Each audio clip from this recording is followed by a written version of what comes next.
Business Studios, 97.5, The Fanatic. John Kincade, Andrew Salciunas. This is Kincade and Salciunas, 97.5 The Fanatic and 97.5thefanatic.com. You know, when Doug Peterson said this is our new norm, it didn't technically go the way we expected it to, but they went to another Super Bowl a couple of years later, and they won a Super Bowl this past Sunday. Happy Championship Wednesday. So the question is this our new norm? And Johnny, does the curse talk officially go to bed? It's Kincade and Salciunas, 97.5 The Fanatic.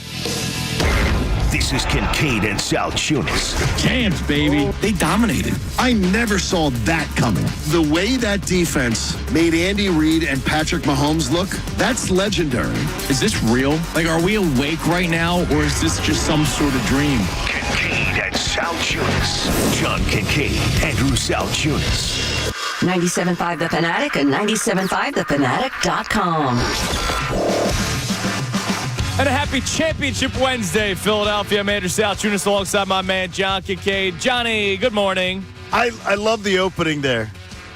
Where is this a dream? Because every morning when I wake up, first time when my eyes open up, I said it happened. Yeah. I'm like, it happened. You're just reminding yourself that it's going to be so happened. freaking awesome. We have such a great week planned. It's going to be awesome. Yeah, and every day driving in, I see something differently. Like I told you, Monday morning driving in, it was that moment of clarity when I saw Citizens Bank Park had the Congratulations Eagles sign on their big screen. This morning when I was driving into work, you know, I take 76. To my right is the Art Museum, and I see the green lights lighting up the entire front of the Art Museum, which, of course, will be the home of all the speeches for the parade. So every day I'm noticing something differently. You can't see the stage yet, though. No, I did not see from my view. You only see the light. You only see the light. But it was green, man, and it was a beautiful color green, especially with the snow on the ground, which I can't stand. But whatever. It'll be gone tomorrow. It made for a beautiful picture, right? Not that I took a picture because I was driving, but the snow on the ground, the Art Museum looking dapper as always, and then the big green lights. Every morning you notice something a little bit different after the Eagles won the Super Bowl just a couple days ago. I even noticed the building at the corner of City Line over here at Kings Mark has the LED lights along the building turned to green. Oh, yeah? Okay. You see a few more of those where they can flick. I love that, by the way, the buildings. You're doing a really good job. The ones that installed that LED lighting that they can change colors for. Yeah. So if it's Phillies, if it's Eagles, whatever it is, or at the holidays, take care of Hanukkah or whatever it is. It's awesome. It's a joyous city right now. I met Isaac yesterday, by the way. Oh, is that right? Because I stayed over at the hotel last night thinking maybe there would be some weather this morning. And met Isaac coming out of the gas station. Nice. Went and got myself a big bottle of water and some stuff. And Isaac was there, and he says hello. Oh, what's up, Isaac? And he listens. Oh, it's Connor, too. You get a hello, too. Oh, hi, Isaac. Isaac's, listen, I saw him going into the store. Said he loves the show, listens every day.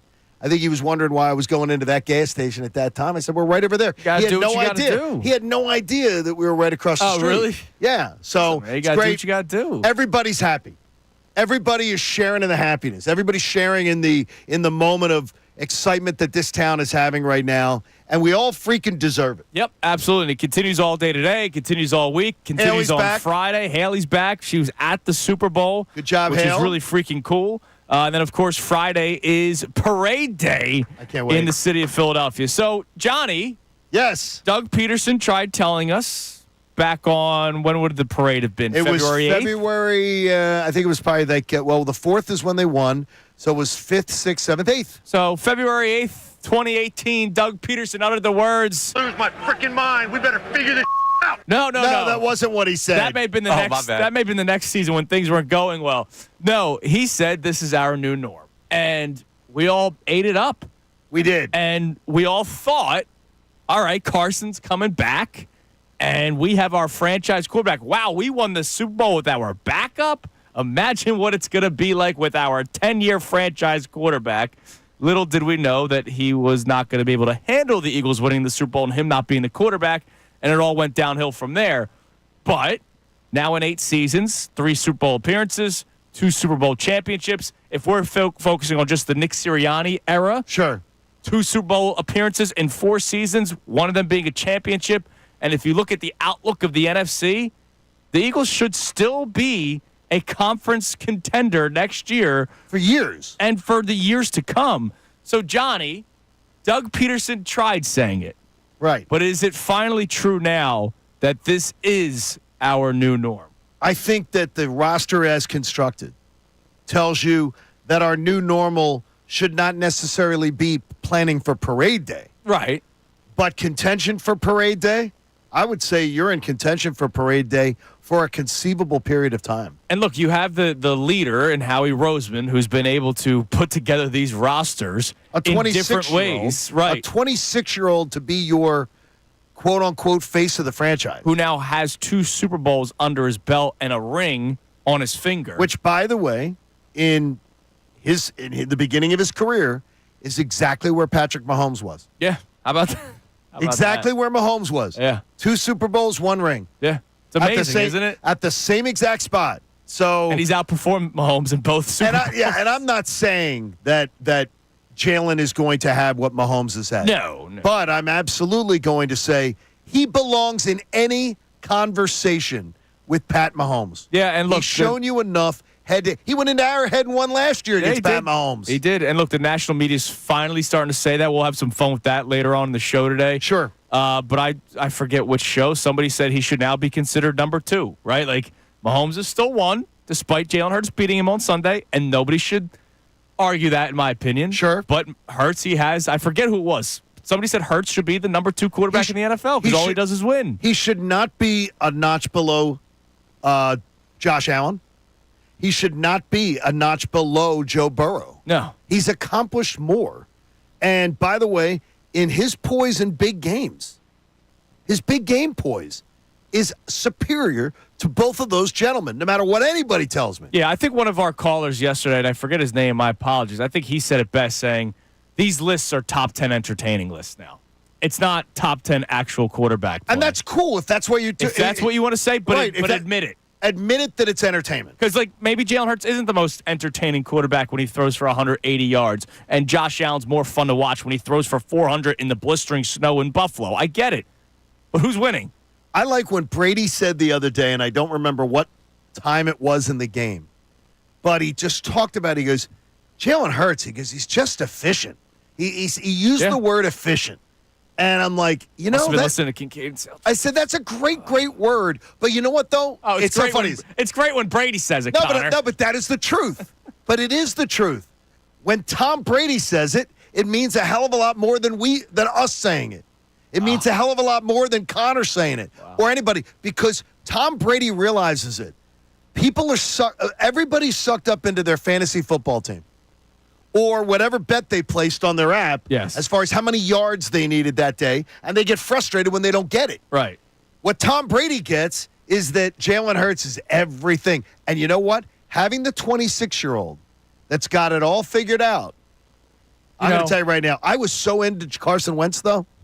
We didn't know each other. No, we did not. Dude, I believed Carson Wentz was sent from heaven to the Philadelphia fan base to be our answer for 15 years and to get us 2 or 3 Super Bowls. I really did. I am absolutely still baffled today that what happened. Yeah, it's unbelievable. And Jalen Hurts, you are a godsend. And I don't use the word in any way different. You're a godsend. And now that you've figured out all the other stuff, feuding with your head coach and leadership qualities, that Lane Johnson challenged you to, you are the man. What is it? What is Harry Callis? Chase Utley, you are the man. Well, guess what? Jalen Hurts, you're the man. Connor, John and I, we're giddy a little bit. We shared beignets the other day. We did. There was a saxophonist playing music next to us, and yet he says Tom Brady, what he says means more than what I say. I don't remember Tom Brady having beignet powder all over his face next to you. I don't either. I appreciate your opinion, Andrew. Thank you, Connor. I appreciate your opinion, too. You're just short a couple Super Bowls. All I know is we broke beignets together. And you're going, Brady said it, so it means something. And don't forget empanola. Yeah, exactly. We'll always have empanolas. Thank you, Johnny. I'm glad that we have that together. All right, coming up next, we also discussed this conversation about curses. And a few drinks. Johnny, curses are dead. Right? They better be. They better be. I Well- want these people run out of town on a float on Friday. We'll talk about that more tomorrow. Next, also. Tomorrow? Yeah, Already- next. already done? Hey, dude, another day close to the parade. That'd be great. Also, we had a caller, Brian in Dallas, who we talked to a lot. And on Monday, I asked him to tell his neighbors to watch out because the Eagles are coming. The problem is their fans and their quarterback are delusional. Hear from Dak Prescott next. It's Kincade Salciunas, 97.5 The Fanatic. Tyrone Johnson, Ricky Vitalico, and Silvana Keller.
Wednesday morning here on Kincade Salciunas, 97.5 The Fanatic.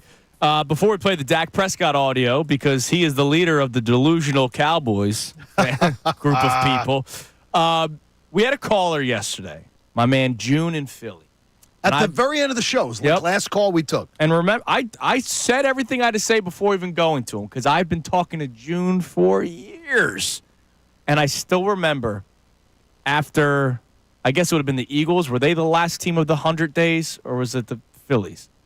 The Eagles would have been the last. Yeah, so as the Phillies Union lose the back-to-back Are we days. still count the championship- Union in that thing? Yeah, Yes, sure. Why for not? people, there are Union fans, John. There are, but Maybe I mean, not it's us, still, I get but you. there are Union No, fans. but I get you. Go It's Union. Union, Phillies, Eagles lose 3 championships in 100 days. And I still remember June calling up, talking about how cursed we are. And he even said at one point, I'd rather be bad than feel this pain. Oh, God. And I laughed at it because I'd rather feel the pain because that means I had an enjoyable season. I had feelings. Yeah, Right, You lived, right, exactly. You lived through something. Right, like I'd rather go 18-1 and that one being the Super Bowl loss than 0-17. I'd and rather- having no hope. I'd rather walk out of that crappy Mets series, turn off that TV of that Mets series last fall. I'd rather be there and get kicked in the privates Than watch Pete Buchanan manage an 80-win baseball team. Right. I don't understand the mentality of the people in this town that live under that want to create the false, by the way, false dark clouds. So the curse is dead. There's no such thing as a curse for this city, which we are bathing in fantastic time frame. Yes. Arguably one of the best time frames this city's ever known, because the last great one like this was when I was in high school. And you can see the snow on the roof. If you're watching on YouTube, you can see the snow. It's all there on my roof. I've lived it all. We had a great golden era then, but you know what it didn't do? It didn't produce a ton of championships. Right. It produced us one. And then the Sixers won in 83. We went from 80 to 83. But we had a bunch of knocks on the door, and it was a great, great time to be alive. The whole idea that the Philly sports fan is tortured is the biggest load of crap that I hear all the time. Yeah, and I there's don't, a lot worse situations that you could be in. How about almost every single one? If you rule out Boston, if we take Boston out of it, and we would all wish that we had the last generation of Boston Of fans. course, yeah. We wish we had their time. Like that little 15-year-old punk that was like, I'm 15 years old and I've been to 17 championship breaks. Screw you. Yeah, I want screw that you. too, 15-year-old Exactly. kid. But overall, we live a really good life here as far as celebrating championships, celebrating knocks on the door. I'll tell you this, 22. Will any of you ever look at it, the first thought of the 22 Phillies? Will you ever look at it as negative? No. No. I don't either. And they lost. And they were up 2-1 in the World Series, had every opportunity to win it. I will never look at that season and go, well, my first thought is, man, they blew it. No, I'm always going to look at it as, that was one of the most fun runs of my entire life. 23, they blew it. But Now, 23. Yeah, no, that one they blew. blew that one. 23, I will look at the 23 season with disgust. Right. Yeah. No, they Like blew that, it. that to me is disgust. Yeah. That's it. But I'd rather have that any time Right. than be sitting at home watching, who's in the NLCS tonight? I'm not watching Mets Dodgers. I don't want to watch it. I don't even want to see it. So to me, that's where we're at, Andrew. Yeah. The curses are dead. Stop talking about them. Don't bring them up again. Well, they're not fully dead. Oh, the Sixers, but I get it. No, the curse. Well, he's bound to get It's himself not a healthy he, at one time. John. It's that entire. You can say everything. that. I don't, but that's all right. Now, coming up next, so we're going to play this Dak Prescott audio because if you want to hear a delusional person about the Super Bowl and the NFL moving forward, you're going to get that with Dak Prescott. We'll hear the opposite in terms of love for Jalen Hurts from the national media. But I made a prediction before this decade began, Did you? and somebody reminded me of it yesterday. Okay. And I will update you on said prediction next, and I want to see how we're feeling about it. It is Kincade and Salciunas on this Championship Wednesday. A bold prediction that I was ripped for, Johnny. Okay. Talk about it next year on 97.5 The Fanatic.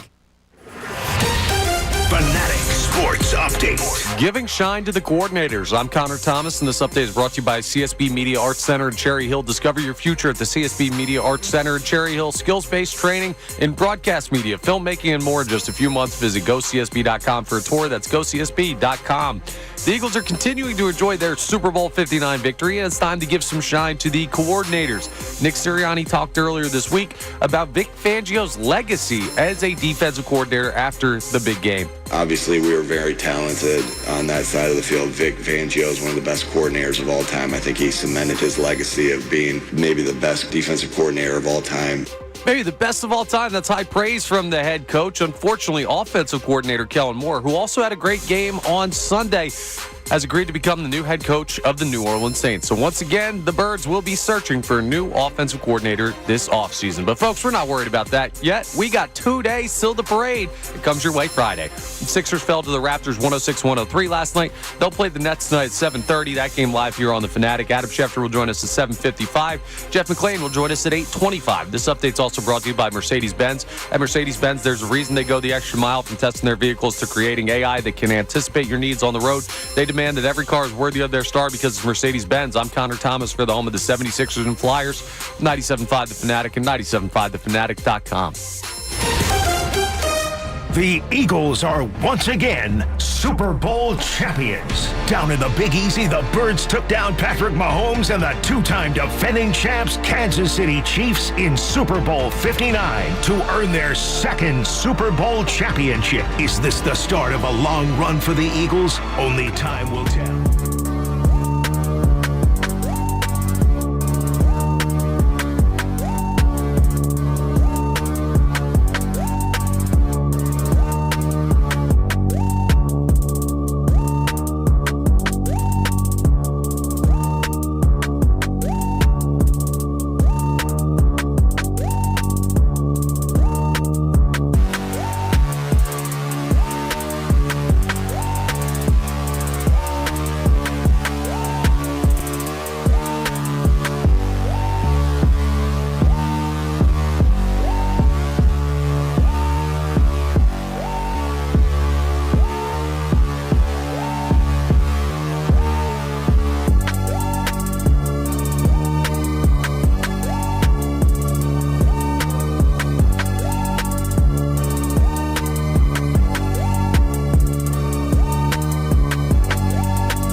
live on this Championship Wednesday morning here on 97.5 The Fanatic. Our main topic today that you can start texting in at 610-632-0975. Doug Peterson said it years ago, and it didn't really hit. But if Nick Sirianni said it, would you believe that this is our new norm? We'd love to hear from you on that. And also the curse discussion. Can we finally put that to bed? If you ever begin to send in a text or you make a call or a tweet or you talk to your buddies about curses, stop yourself. We have it pretty good here, in which We have it great here. I will remind you of a prediction I made.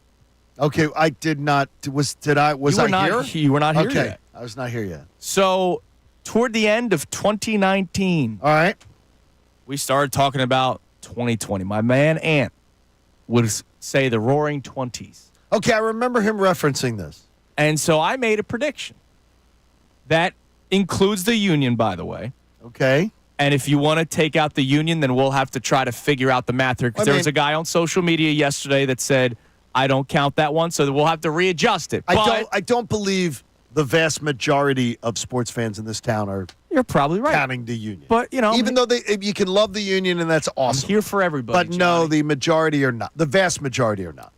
Before the calendar year of 2020, okay. I said that say? in this decade, we would see 9 championship appearances. Not victories. 9 appearances. Appearances. So we are midway through.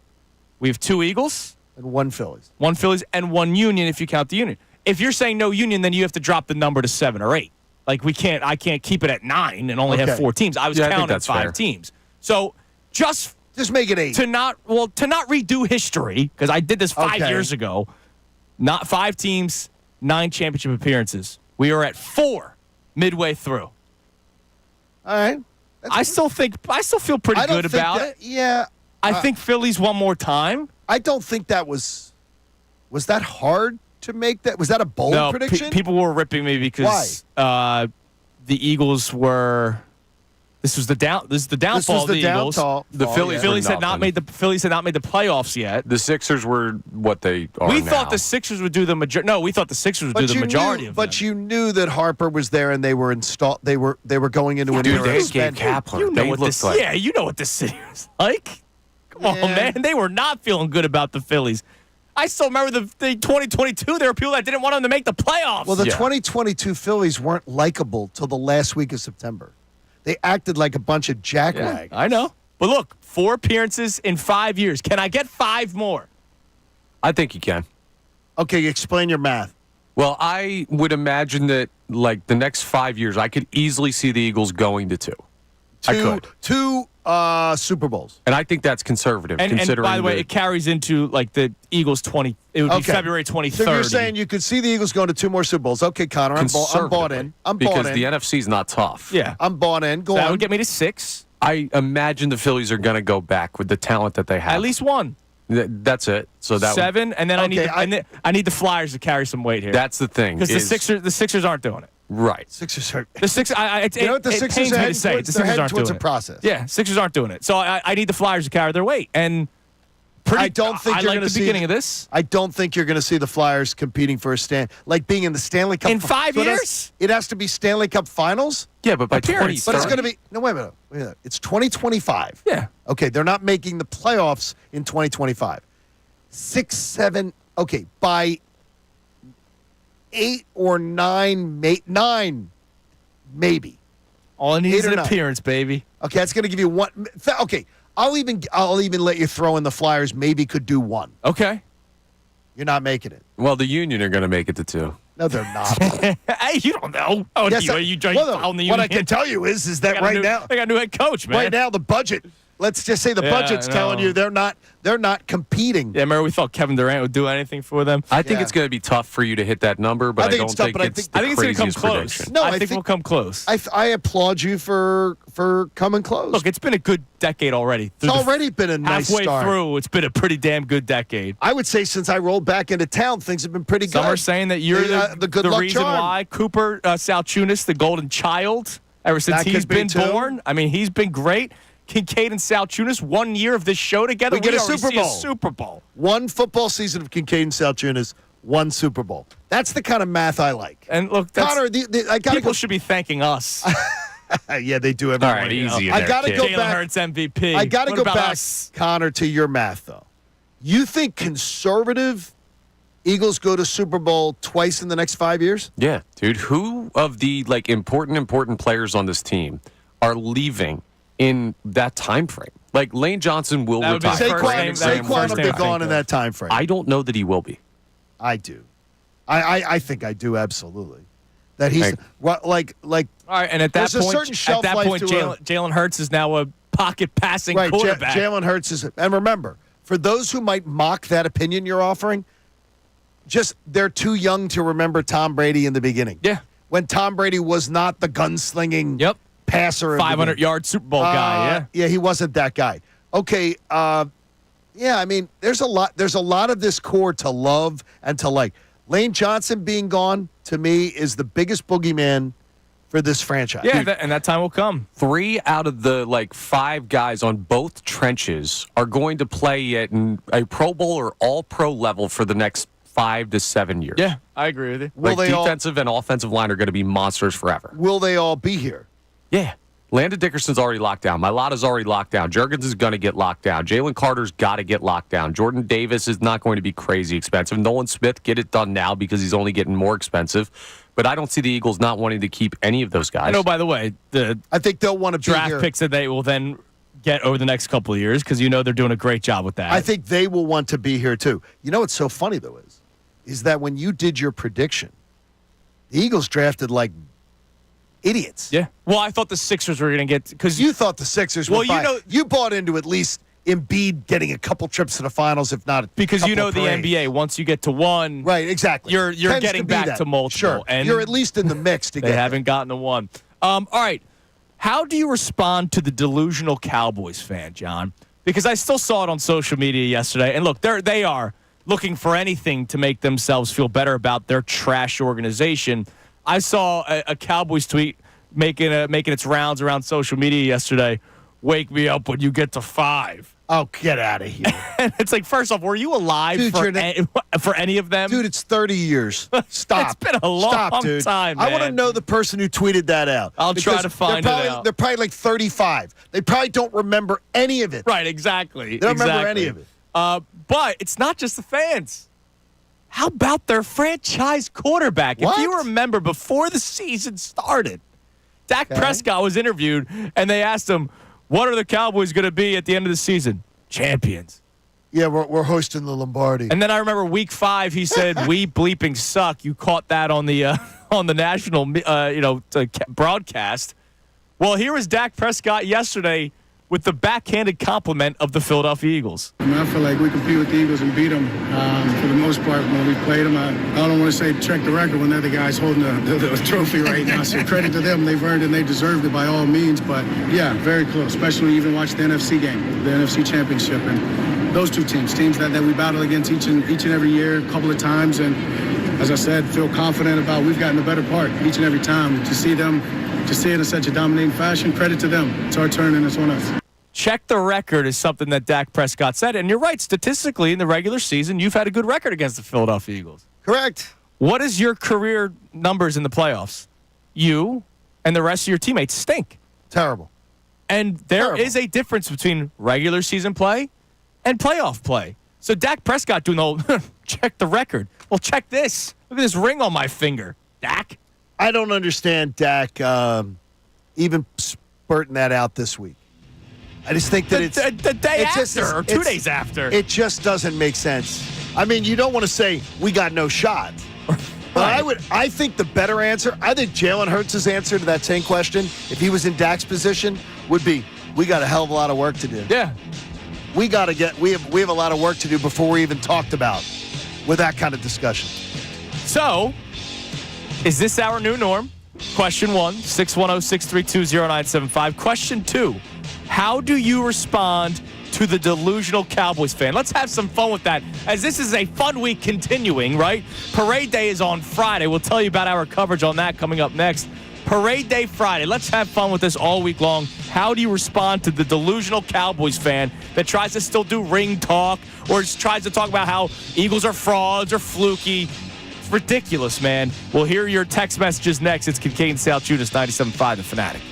The Philadelphia 76ers. Sixers win. Play that song. The Philadelphia.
Championship Wednesday, Johnny, here on Kincade and Salciunas, 97.5 The Fanatic, and Parade Day week.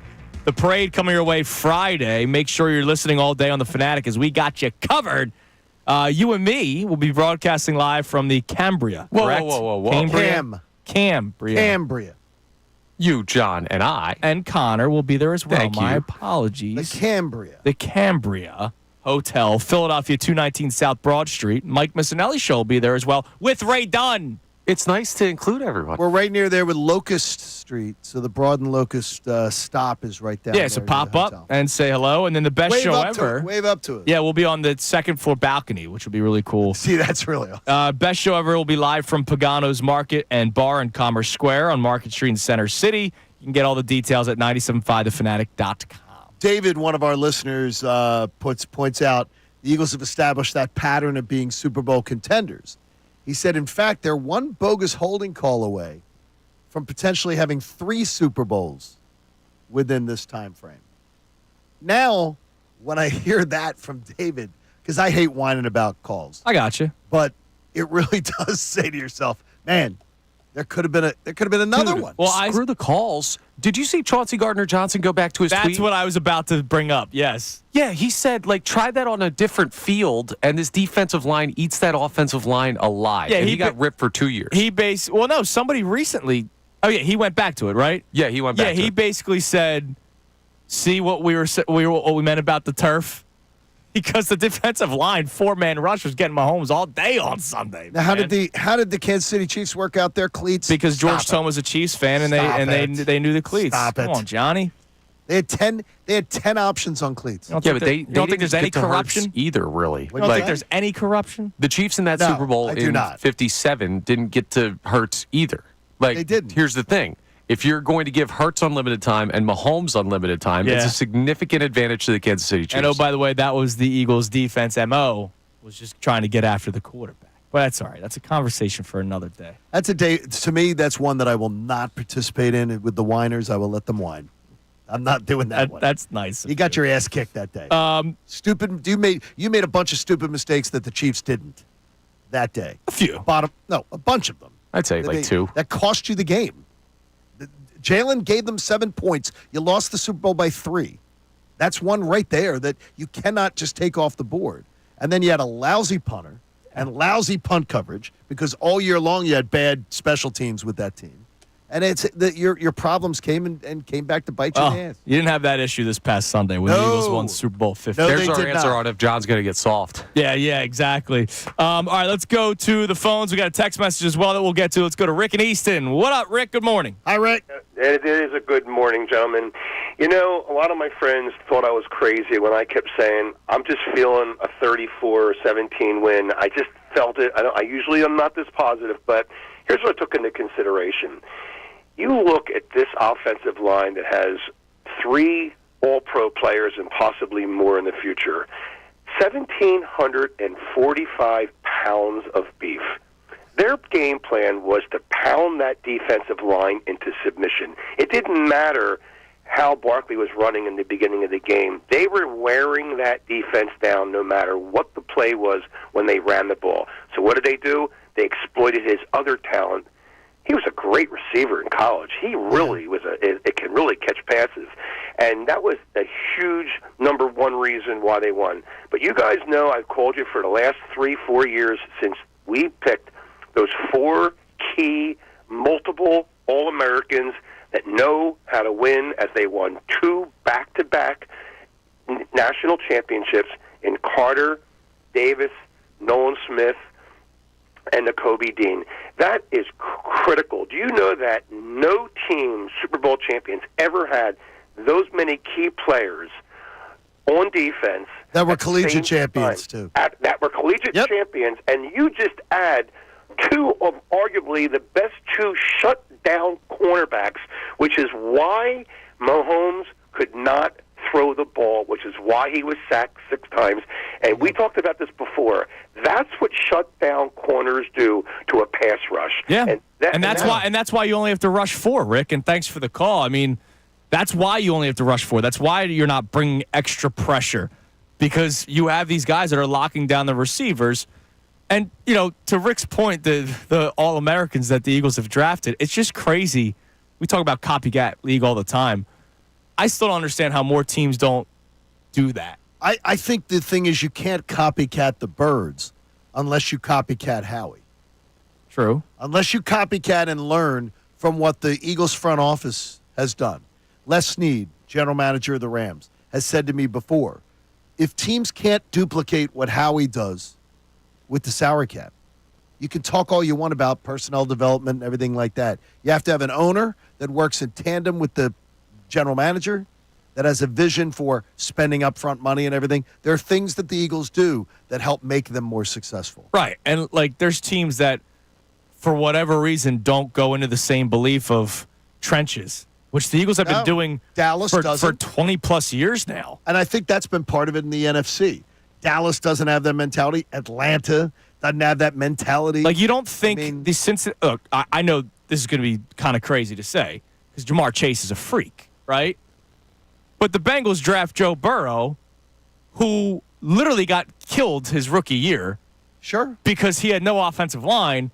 And the first year after drafting Joe Burrow, your first-round pick is Jamar Chase instead of Penei Sewell, who is an all-pro tackle. And I get it, Jamar Chase is a freak, right? And they went to a Super Bowl. And they went to a Super Bowl. But Joe Burrow still constantly gets hit. Oh, he's constantly getting hit. Now, maybe the next year you draft an offensive line. But there's teams that just don't believe in the trenches the way that the Eagles do, and it kills them. Because shiny toys sometimes are what fan bases beg for, clamor for. The Seahawks drafted Jackson Smith and Jigba when they already had Metcalf and Lockett. Well, they looked at the fact, I think some teams look at the fact of, the Eagles have done with Devontae Smith and A.J. Brown. They locked down two guys. Yeah. At a considerable amount of money, and they're which will end up being a bargain in the long run. Right, but they have an offensive line too, right? That's the thing, and that's why, to your point, you got to start copying. You got to copying Howie, which a lot of people aren't doing that. And remember, there were years and years, and you were here as a part of it, that the Eagles draft nights were a disaster, horrible. And now, the last 3 or 4 years, we're going, wow, the Eagles have finally learned how to draft, and it was immediate reaction of this is a bad pick. Right. The Jalen Reagor, Justin Jefferson thing, people were upset about that the day it happened. Not revisionist history told you so. It was the day it happened. We were like, what? Uh-oh. Why did they do this? All right, coming up next, we'll check our text line. We'll reset the show as well. And the national media. Have they changed their tune? Chase Daniel's timeline is something that I would like to go through with you coming up next. I polluted it a little bit. It's unbelievable and comical. It is Kincade and Salciunas on this Championship Wednesday, 97.5 The Fanatic. Fanatic Sports Update. Championship attrition. I'm Connor Thomas, and the Eagles being Super Bowl champions, it's all good for the fans and for the team right now, but there is one downside of being the greatest team in the world, and that is the championship attrition that comes with it. When you have a championship winning team, you see other teams want to reach out and poach your players and also coaches. So unfortunately, offensive coordinator Kellen Moore, who had a great game plan on Sunday in Super Bowl 59, has agreed to become the new head coach of the New Orleans Saints. So the Birds will be looking for a new offensive coordinator this offseason. The good news, Vic Fangio's not going anywhere. And Nick Sirianni talked earlier this week about how maybe he's the greatest defensive coordinator of all time. Obviously, we were very talented on that side of the field. Vic Fangio is one of the best coordinators of all time. I think he cemented his legacy of being maybe the best defensive coordinator of all time.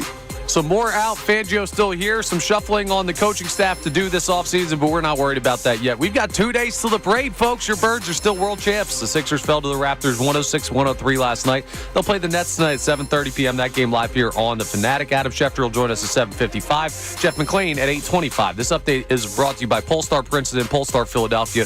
Lease a Polestar 3 starting for $599 per month. And at Volvo Cars Princeton, get $5,000 off any new 2024 Volvo in stock. I'm Connor Thomas for the home of the 76ers and Flyers, 97.5 The Fanatic.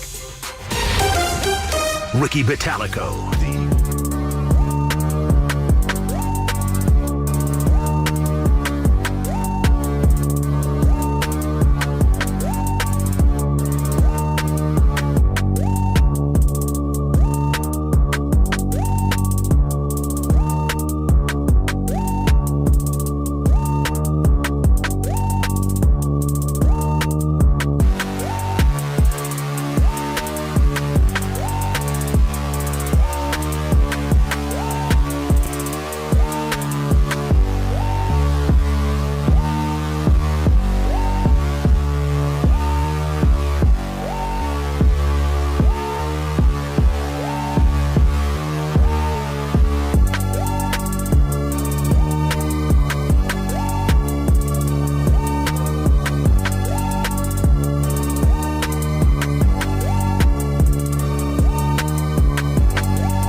Championship Wednesday, Johnny. Parade week. Can't wait for Friday, man. It's going to be a lot of fun. It's going to be amazing. I've dreamt of the day. I've lived that day in my brain. I've dreamt about it. It's going to be absolutely amazing. It's going to be a blast. And to share it with all of our listeners and the entire city and family and everything, it's truly incredible. And you remember how it looked the last time, so I can't wait to see this one again. I mean, see, you saw it. You saw it. You lived it. Yes, I had a plane ticket. It was all done. I was off work. I was coming up. And then the weather delay pushed it a day, and I had a major event the next day that I could not couldn't miss. Yeah, it sucks. And I was like, you got to be kidding me. But I'm not missing this one, baby. No, you will be there. You have to be there for work. I'm required to be there, and I can't wait to be there. We have 8 pairs, Johnny. What? Of Temple tickets to give away. Come see Andrew Salciunas. Oh, just kidding. Come see Hooter the Owl on his birthday. I like Hooter. But I will be at this game. It is this Sunday, February 16th against FAU. Callers number 1 and 2 to the contest line, 215-263-0975. Will win a pair of tickets to see Temple battle FAU. Bring your family to celebrate Temple mascots. Hooter the Owl's birthday, February 16th, this Sunday at the Lee Course Center. Meet local mascots, enjoy games on the concourse, and receive autographs from the players after the game. Visit owlstix.com. Callers 1 and 2, 215-263-0975. You're listening to Kincade Salciunas here on 97.5 The Fanatic, WPEN and WPN HD1 Burlington, Philadelphia, a Beasley Media Group station broadcasting live from the Comcast Business Studio, powering possibilities. Our topics today, Doug Peterson said this is our new norm on February, what did we determine? 8th? February 8th. February 8th, 2018. When you heard him say it, in your heart of hearts, did you believe it? Yeah, absolutely.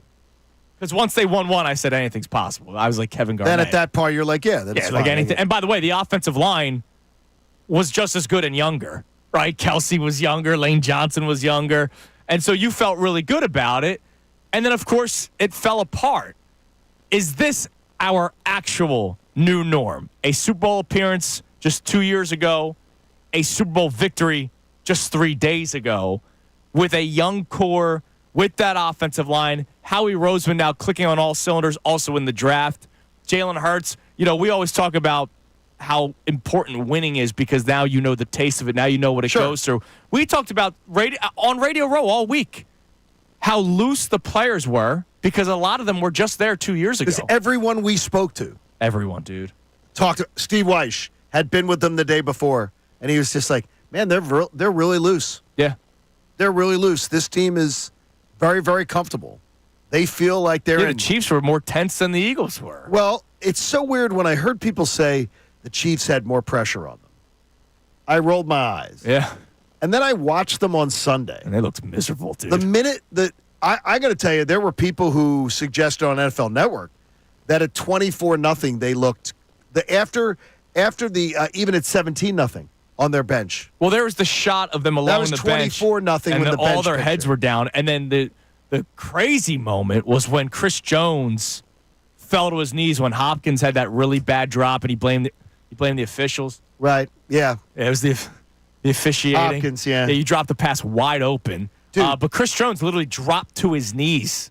He looked like he was. They had a. I said it last week on Radio Row that I thought that they had that team was a bunch of front runners, and I said it in a way that it's not as much mocking them as just saying is they haven't faced adversity. Everything has been sunshine and lollipops for them. When they get punched in the mouth, how are they going to react? And they didn't react they got well. punched. I don't know that that's fair. Like, you look at some of the comebacks Patrick Mahomes has led with that core of Chiefs players. They've come back from big-time deficits. But you know what? Okay, but who are they against, Connor? Are they They've against done teams? it in the playoffs. I understand. But No, he's talking about this year. No, I'm talking about this bunch of teams. Yeah. This no, team. I got you, but they still had like a large bit. I think they just got their teeth kicked in. Well, and I think both of you are right? I'm going to be on the fence about offense here. You're on a fence. You're Bill Colarulo's picks. I think they, all season long when they were trailing, they were like, yeah, but don't worry. We'll turn it on the fourth quarter. We're playing Denver. We'll take care of it. We're playing Denver. We're playing the Chargers. So they did get punched in the mouth, but they punched back. But this one wasn't a punch in the mouth. This is a punch in the mouth and then a curb stomp. And then they were like, oh, damn, we're actually playing somebody that we can't just fight back against. Sure. And maybe I think both of you are right about that. I think it was they just the blow from the Eagles was much harder than what Denver did to them at any point of the season. The Eagles just literally knocked their They team. dismantled them. The game was over. People were going to Broad Street in the third quarter. And I don't blame anyone. They wanted to get to City Hall, closer to City Hall than anybody else. The game was over. Here's the strange thing. There were now I got this one from some neighbors that had gone before us. There were 100 and some people in the line at Rally House, Exton, at 9 o'clock, because somebody had a picture from our neighborhood at 9:00. It was like timestamped like 9:02, 9:03. 9:02, 9:03. That game didn't end till 9:45, 9:50. But they wanted to get the shirts done early. And they were waiting in line. I'm like, they were probably watching the confetti on their phone. Because I got to tell you, first off, that's a psychopath. No matter how much I love my friends at Rally House. No, I'm staying till the end. I am not going to stand in line at the Rally House and miss the fourth quarter and miss the trophy presentation and everything. But people were doing it. And that was a 9:02 pick. There's at least I'm estimating around 100 people in line. I'm thinking to myself, you people are psychopaths. Yeah. In the best way possible. Definitely. That's a compliment from me, believe me. All right, before we get back to our texts and our calls, the national media flip here. Is there a bunch of backtracking going on? So Chase Daniel, geez. who we've mentioned probably way too much he on this show, but he literally begs for that fake attention, and then we give it to him, which is our fault. So he first puts out the tweet after the Eagles win the Super Bowl, despite what all Eagles fans think. Oh, yeah. I'm really happy for this franchise. I think this is the best team in franchise history. What a run. And it's like, all right, cool. His next tweet, he tweets out the Jalen Hurts Nike ad. Okay. And does 3 emojis of the guy screaming, like, yeah, shout it in the air. And it's like, dude, you were the one that was providing the hate. You were the one that kept on trying to bring down what this guy does. And now you're doing the whole, yeah, tell him, Jalen. Like, what? You can't do that. Yes, you can. No, you can't. You absolutely. No, you can't. Guys, stop gatekeeping people loving the Eagles. I want the national media to say all the good things about Jalen Hurts now. I don't care if they said it before or not, because they just made it undeniable that Jalen Hurts is a winner and Nick Sirianni's a winner and this team are champions. Yeah, and you know what? If Jalen throws a pick week 1 next week, Chase Daniel's going to be like, see, Connor, this is what he does. You can't do the see, when you were the one who was absolutely lighting the of peeing on this man. He said 6 weeks ago. He was the one doing this. He said that Jalen Hurts holds back his team. He can't do that. He's not. No, he's not the person to then go, see, I told you so. You need to shut your mouth at that point. I don't want to hold a trial. I want to hold a parade. I don't care what they say. We're having the parade. We're having the parade. And you know what you do? You call out the idiots and you say, no. There's no room for you at this parade. You don't belong at this parade. You don't belong in sharing in the, yes, now we're going to celebrate Jalen Hurts. If you didn't see that Jalen Hurts at least had great potential for greatness, and he had already accomplished so much in his career in college and the pros, and now you want to be like, I'm on board? Bullcrap. Stay the hell away from the parade. Yeah. We don't need you. They're not coming to the parade. I don't want them. I don't want this. Chase Daniel, kiss my backside. That's collab-worthy right there. Seriously, Chase Daniel, zip it. Because nobody cares. And by the way, nobody even remembers that you were here. So it's like, I do. That man was don't rich. Put it in there. That was a rich man. He was about to be the starting quarterback.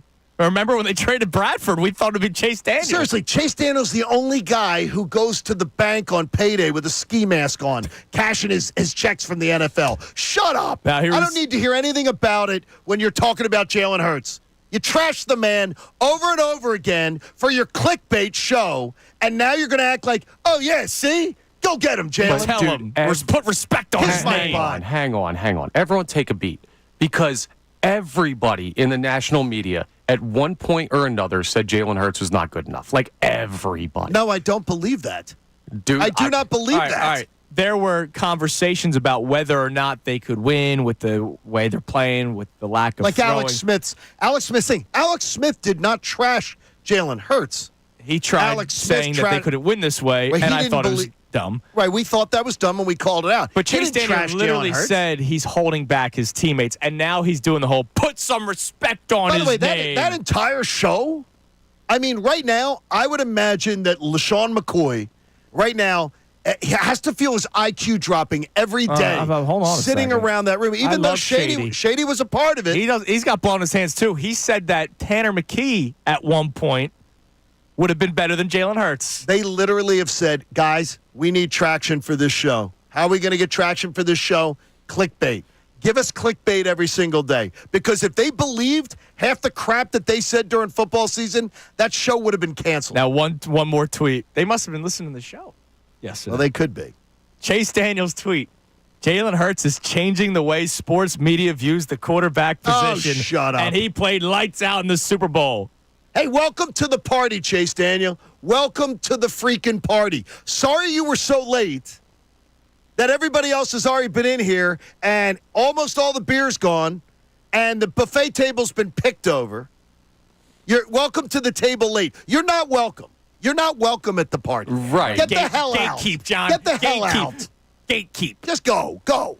You guys and I do not have the bandwidth for all the people that have talked trash that are now going to say the Eagles are great. So we might just have to say. See, the thing is, you don't have it because, as I've said before, Connor Thomas is one of the kindest individuals that I know walking the face of the earth. You and Chase Daniel would dap up the second you saw him. Connor Thomas is you are a kind-hearted person. You know what I do? I got the bandwidth, and I'll keep the bandwidth for every one of the morons that is trashing people of accomplishment. To me, is a poor man's sport. Well, now they're of accomplishment. No, they weren't. He was already of accomplishment. He'd already been to a Super Bowl. He'd already been the leader for the MVP in 2022 and 2023. On December 1st, he had the best odds both of those seasons for MVP. This man was already accomplished, and you had a bunch of guys who, honestly, unless you Google, you have no idea what they ever did in the NFL. Trashing him. Yeah. I hope he tells them all, kiss my ass. Yeah, gatekeeper, John Kincade. And I will. Love it. I'll guard the gate. I stand by his Connor. side. I'll guard the gate. Can we wear the big fuzzy hats like they wear in England? Oh, that'd be fun. No, I can't. Because those guys can't talk. Oh, yeah. Actually, can we please make that happen? Screw you. Right, coming up next. Screw you. Jalen Hurts and Saquon Barkley doing the media tour. They were on Jimmy Fallon yesterday. Is that the media tour? Well, that's the celebration tour. Yeah, you're right. And the I celebration love that. tour. I love that. First Disney, then Fallon, then Broad Street on Friday. Life's good. Jalen Hurts was asked about the tush push yesterday. And of course, as robotic as Jalen is, he gave the robotic answer on the tush push. We'll talk about that coming up next. And how about the guy who calls the plays? He's gone. Kellen Moore, now the head coach of the New Orleans Saints. We talk about Moore, what he accomplished here, and who could replace him next. It's Kincade and Salciunas, 97.5 The Fanatic. The Eagles are once again Super Bowl champions.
Bowl, you're all over the place, especially Jalen Hurts, MVP. He was in Disney World just the very next day after winning Super Bowl 59, Super Bowl MVP. And then last night, he was on The Tonight Show with Jimmy Fallon. Saquon was there. The offensive line joined them as well. But at one point, obviously, Jimmy Fallon, I think, is kind of a sports fan, but he's appeasing to an audience that isn't necessarily sports fans. He's not a huge sports fan. Yeah, he's not asking him X's and O's and tell me what happened on this play. No, he's not a huge sports fan, but he knows enough. Yeah, it's softball questions, but of course, everybody at some point has probably heard the word tush push or brotherly shove. I'm pro tush push, by the way, over brotherly shove. I'm tush push, too. I like tush push better. So do I. But yesterday, Jimmy Fallon asked Hurts about it, and of course, like, I love you, Jalen. It's getting to the point where we now have to love his robotic nature because it's working for him, right? Like, he's been to the Super Bowl twice in his 4 years as a starter, and he's a champion. But he can't even have fun with the tush push question. Take a listen to his answer. The first one was doing what people are calling the tush push. Yeah. Is that what you call it? It's not what I call it. It's not what you call it. No. What do you call it? You know, I'm not going to say what I call it, but it's okay. But it's not. You know, everybody is came up with their own name for it. You know, the brotherly shove, the tush push, all these different things. It's not that. It's not that. No. Okay. I was shocked too because when I got there, I known it as the tush push, but I didn't know if that's what it would be called. But I thought it was called that, and it's not called a tush push actually. Okay. No.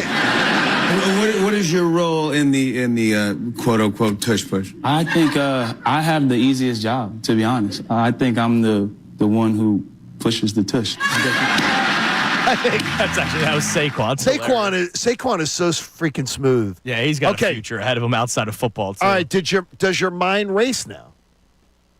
They obviously call it something else within the locker room. Dude, my mind doesn't race at all. It's not brotherly shove. They don't call it brotherly shove, and I know that. They don't call it tush push. They call it something else. Yeah, QB sneak, probably. I think Jalen Hurts said that before. Well, and here's the thing. My mind doesn't race. No, because what they said, they couldn't repeat. Well, that's the thing. He could repeat. If it was QB sneak, he could call it the QB sneak on Fallon. He could go, I call it the QB sneak. He wouldn't repeat it, and Saquon wouldn't repeat it. Yeah, and you know what? What they call it. I don't know why. Because you could go up to the line of scrimmage and say, I'm pretty sure there was a mic'd up of Jalen Hurts one earlier this season saying, you know what we're about to do here. And Saquon at one point, remember the mic'd up, do it again. Right. I don't care what it's called. I love it. It could be called play one. You're not stopping it. Yeah, but why do you have to hide it? Okay, you guys are different fascination with this. Whatever they call it themselves, it's something both of them would not repeat on national television. Well, yeah, because of competitive advantage. Yeah, they just don't want to say the play call. Dude, that's 100% what it is. They know what it is. They could say whatever it is. Everybody knows what it is. Everybody knows what it is. There's not competitive advantage to hiding it. Well, if maybe it's a different call for when they run the fake plays, and Jalen Hurts is so buttoned up that he's not going to put it out there. What I'm saying is I don't care what it's called. He could literally tell the opposing team, they know we're running right? that play that you guys can't stop. Remember Jason Kelsey doing that in 22? Yes. When it was the Commanders game, or I forget who it was they're playing. He's just like, hey, you know what's coming. You know what's coming, right? Hey, you want to know the play call? You know what's coming. That's why I laugh at Jalen. Like, I'm not going to tell you what it is. Go ahead, tell the world. Nobody cares. Nobody's stopping it. He has made himself. He's cultivating his own brand, and it's completely by accident. Yeah, I know, absolutely. It's not. He's not trying to. No. He's just by accident. It's just who he is. It's who he is. Now, the man who would call the play, Kellen Moore, offensive coordinator, is no longer your OC. He officially hired by the New Orleans Saints.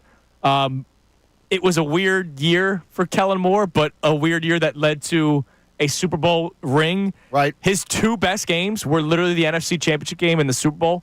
Maybe throw in Pittsburgh in there. But other than that, it's not like Kellen Moore did anything where we are like, oh, my God, do you remember those play designs? No. He didn't really do all that much. I was extremely disappointed. But he was the OC of your Super Bowl winning Philadelphia Eagles, which is amazing. I was completely disappointed, honestly. I don't know how you could say that with a ring. I expected innovation. I expected. They didn't need it. I got you. I didn't expect. There were times where this team needed it. They barely beat the Browns. They barely beat the Jags. Oh. They barely beat the Panthers. What? They won the Super Bowl, Johnny. Connor, we're talking about the season now. I understand they won the Super Bowl. There were times this year where you absolutely had every reason to go, this offense doesn't look right. This offense doesn't look the same. I expected innovation. 3 of the worst teams in football, they snuck by. And they snuck by them at home. Yeah, but so did the team you just played in the Super Bowl. Like, I don't think that matters. Like, you say there were times where it looked like the offense needed it. Maybe we were hasty. I got you. We're just going to disagree on this. It absolutely. I know we are, so let's have the conversation. No, but it absolutely is. At the time, you got to. We're not talking about now. You just said to me, well, we just won the Super Bowl. Okay, we won the Super Bowl. And the offense looked great at that point. But what I'm talking about is when the offense didn't look great. Oh, it was year one, At Johnny. home against 3 of the worst teams in football where you were lucky to sneak by 2 of them. The Jacksonville game and Carolina game. I was told lucky was not a thing yesterday, John Kincade. How about this? You're very fortunate you got by 2 of the worst teams, 3 of the worst teams in football. Cleveland game, I don't think really they were going to lose at the end. No. All right, so coming up next, we'll check our phone line and text line. But what's next? Another new OC for the Philadelphia Eagles. John Kincade is worried about making a similar mistake. We'll talk about that coming up next. Now, maybe Nick Sirianni wants that mistake because he keeps on saying something about last year that I get what he's saying, but I don't agree with him. It's Kincade Salciunas, 97.5 The Fanatic.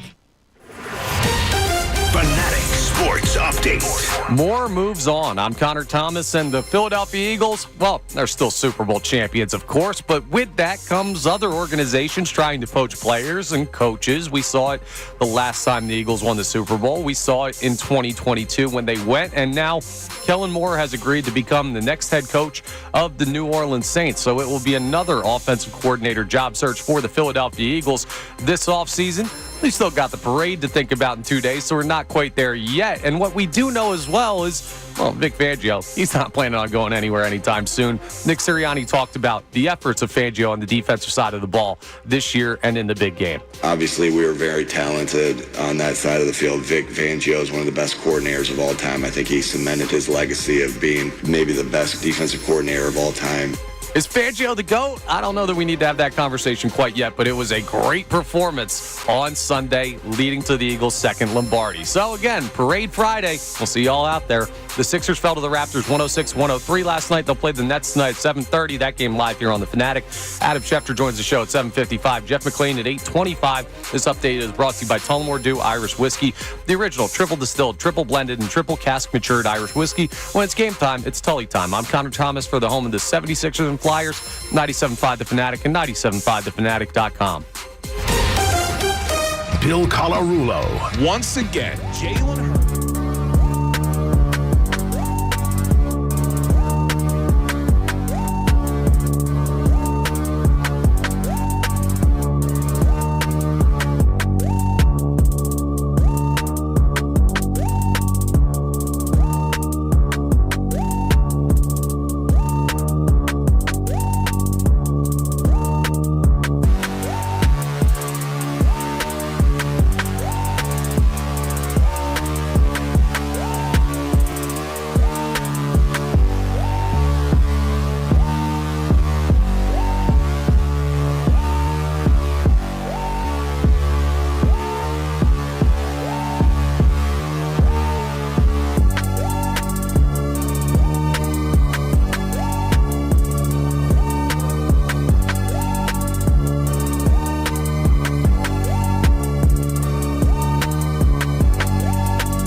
97.5 The Fanatic on this Schefty Wednesday morning. Adam Schefter joins us coming up at 7:55. We saw Schefty at GW Finn's in New Orleans just last week. Such a great spot. Yeah, awesome spot. Such a great spot. By the way, the Eagles, Mr. Lurie, smart enough to know GW Finn's like we did.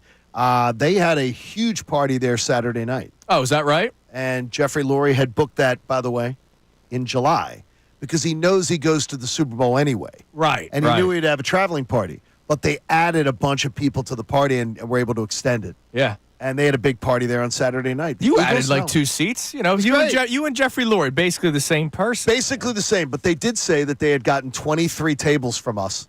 Oh, really? Which was great. My God, Is that's that amazing. lady at the front desk was like, oh, well, that's the story. She goes, that's the radio show.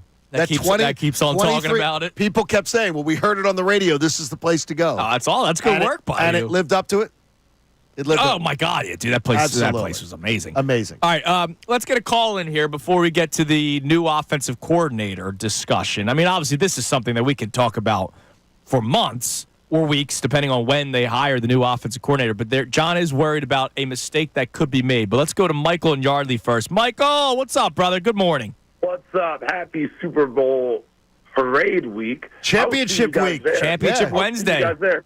John, I talked to you before the game, and I don't know if you remember what I told you would be the reason why we win that game. But it was clear our defense was going to put up numbers and put up a job against Kansas City and that Andy Reid offense. They did a great job, didn't they? All season, if you watch their offense, they didn't have explosive plays, right? Like how many times? I think it was like something like 4 plays over 40 yards all season. They didn't score over 30 points all season, and they didn't even face a prolific defense like we did. It kind of annoyed me that going into this game, all we heard about was Spags and the Kansas City defense. I didn't understand it when we had the best-rated defense the entire season. But the thing is, though, I think it was out of respect for Spags, as they say. I think it was out of respect for the guy has just done a spectacular job. And that's for his why career. the national media, when they made their predictions, they said Chiefs because of the Chiefs. Right, because they're the Chiefs, which was to me. They didn't give any actual reason. Which to me was blowhard analysis for the most part. Yeah, it's crazy. And I'm right with you, John. I'm going to stand at the gate with you hand in hand. No one's allowed over there here on this side. I don't know if you saw the clip, but Chris Canty was just talking about Jalen Hurts, talking about, that's why I have him as a top 10 quarterback. And I'm so glad the host of whatever show called him out and said, no, you didn't. We literally have video of you saying that he's not a top 10. But he did, though. I will say this for Canty. And thanks, Mike. Is that I've been told from people who work behind. I saw a lot of the ESPN radio people last week. Yeah. He does not tend to be a Hurts trasher. But he was just not. Hurts doesn't even belong in the conversation with the Burrows, the thing. So and then he was all like of a sudden one of those flips. guys. And he also, by the way, though, and I did document, he had Justin Herbert ahead of him. That better never the hell happen again. That's your resident Super Bowl champion there, Chris Canty. Jordan Love ahead of him. C.J. Stroud ahead of him. All these people with nothing on their resume that they had ahead of Jalen Hurts. It better not happen. And I know it's going to happen in the spring. Yeah, it's going to happen, and we'll react to some it. Some doofus is going to put C.J. Stroud ahead of him or Jordan Love ahead of him. What all Jalen has done is beat these kind of people. It's unbelievable. All right. So there will be a new offensive coordinator. Oh, there's going to be a new one. Kellen Moore's gone, and you have a concern. I got a big concern. What do we got? I'm going to just give you 2 names, Mike Groh and Brian Johnson. That they turned over a Super Bowl championship team to Mike Groh as an offense coordinator. They turned over a Super Bowl runner-up NFC championship team to 2 creams, 1 sugar, Brian Johnson. And you can't do it again. You cannot do it again. You cannot take the keys to a beautiful new car that is the race car or the best luxury car on the market, and you cannot turn those keys over to a pimply 16-year-old, respectively. Their resume. You can't do it. Right, their resume. Their resume is not. Kevin Patullo's not 16, but he's never called plays in the NFL. No. You do not take a Super Bowl champion and then say, yeah, we're going to take a shot. Kevin Patullo's never done this before, but we're going to take a shot. No, this happened last time. when Nick Sirianni and the brass, because I believe it was over his head too, decided to toss the keys to Brian Johnson. Now, the Brian Johnson one, I understood more than Mike Groh because they brought Brian Johnson over from college with the assumption that he will be an offensive coordinator one day. Yes. Patullo, I haven't heard about that for years. And now all of a sudden that there's an opening. No. A lot of the local reporters, and we'll talk to Jeff McLane coming up at 8:25, have been talking about how Patullo could be the lead runner for the job. But I'm not saying he doesn't know what he's doing or what he knows what he's talking about, but he doesn't know how to call plays. And my biggest concern every single time, and I remember having this conversation with Brian Johnson, he could be great as a quarterback's coach. He could be great at developing a game plan. But when it's 2nd and 6 and you're down 3, are you going to be aggressive? Are you going to are you going to call a timeout? I know the head coach calls a timeout. Sure. But there's one thing when it comes to game planning and knowing what strengths are for your team. But then when it comes to the correct time, 4th downs, what play am I calling on 4th down? Kellen Moore was great at it. That's a gift that not everybody has. And we found out that Brian Johnson wasn't ready for it. I don't know if he ever will be. We'll see. He'll probably get another shot down the road. But he clearly wasn't ready for it. And how am I supposed to just assume that Kevin Patullo would be ready for it? Do you guys know where Mike Groh is today? Yeah, I know he followed Doug, but I don't think he's anywhere now, right? He's a wide receiver coach with the Giants. Oh, it's the Giants. Okay. Oh, okay. Malik Neighbors, yeah. By the way, he's been there 3 years. Okay. Know what that means? Yeah. Mike Groh went from being an offensive coordinator in 2019 to being a wide receivers coach the last 3 seasons. Right. And that phone, it ain't ringing. No, it's not. For a head coaching job. Brian Johnson, 2 creams, 1 sugar. He was getting head coaching interviews. He got a few head coaching interviews. Now, did his name come up with the coaching cycle? OC popped up. OC it did. OC popped up. Did not. He is not. These guys are. You cannot turn the keys to this car over to Kevin Patullo. And by the way, I don't know enough about him. Right. So I'm going to raise my hand. You just want a guy with experience. I want somebody with experience. That's all. You're not saying Kevin Patullo doesn't know what he's doing. No, and I'm not saying Kevin Patullo won't one day be great. You cannot turn a Super Bowl championship team over to the completely unproven guy. Especially when, Nick Sirianni's great at what he did this year.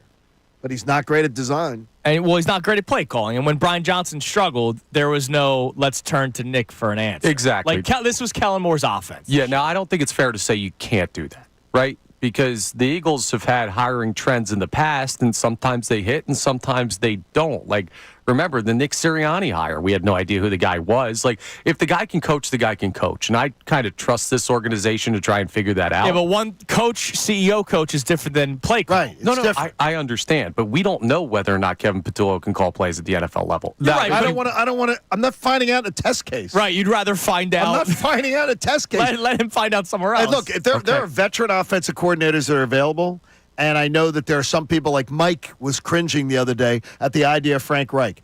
I would literally drive to the airport and pick up Frank Reich. Right. I'd be completely fine with it because I know he would have the core competency to do the job. Yeah, but that's a preference. I'm totally fine with that. Like, I agree with you on that preference. We're in lockstep. But I'm not going to sit here and be like, well, it can't be Kevin Patullo when we don't know anything really about the guy as a play caller. How about it can't be an unproven offense coordinator? Take Kevin's name out of it because I'm not trying to trash Kevin Patullo. No, you're not. Right. I'm saying, so take his name out. When's the last time you called a play? I don't want an unproven coordinator. I don't want an unproven play call. I don't either, but I'm not going to say that I'm sure this offense, with the talent they have, can't work with a guy like that because they may just be able to. The talent that this offense had 2 years ago couldn't work with an inexperienced Brian Johnson. Right. The talent that you had defensively, not as much. And it caused dissension. Didn't work with Sean Desai. And it caused dissension in your locker room. It caused players to go rogue, to literally ignore. They ignored. A.J. Brown and Jalen Hurts ignored the offensive coordinator. Yeah, they because Brian Johnson was terrible. Yeah, but Brian Johnson is not going to be the OC. So just because a guy whose resume looks like his, it doesn't guarantee the same result. I'm not closing the door on something. Wow, I do not want to risk it. I'm not risking it. I would rather go with somebody that's done it before. I would rather as well, but we may have to accept that that is not the option that the Eagles have. All right, coming up next, we hear from you, even though we've been debating some stuff today. Today's still a joyous day. Is this the new norm? Doug Peterson said it years ago, and it didn't really work out as much as we thought it would. Is this the actual new norm? 610-632-0975. Also, if you want to get in your warm and fuzzies, we'll do that next. Jeff Stoutland put out a video yesterday that, like, brought a little tear to the eye yesterday. Good. I love you, Jeff Stoutland. You'll hear from the offensive line coach next here on Kincade Salciunas, 97.5 The Fanatic. Super Bowl champions Nick Sirianni. This team embraced adversity throughout the entire game.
is 7:40 here on Kincade and Salciunas, 97.5 The Fanatic on this Championship Wednesday and a Schefty Wednesday. Adam Schefter joins us in 15 minutes. He'll be calling in around 7:55. John, you like being happy and feeling warm and fuzzy? Oh, I love it. You kidding me? You know, I'll be honest. Now, I know he's a family man, but I didn't know that Jeff Stoutland had this side of him. Really? I don't know. When you think of O-line coach or D-line coach or trench coach, you think of, just rough and tough and football. Well, I can promise you this. He is on game day. Oh, yeah, I know. Like, don't bump into him down in the field. He's busy. He's focused. But as soon as he gets home, no, he's a really good man and a good dad too. But I mean, he's a really charming man. Yeah. When you're not bothering him on a game day or something. I still remember after the NFC Championship game, he put out like a big thank you to the fans, and I remember saying like, "No, thank you, dude. Like, he's unbelievable. You are amazing and have been amazing."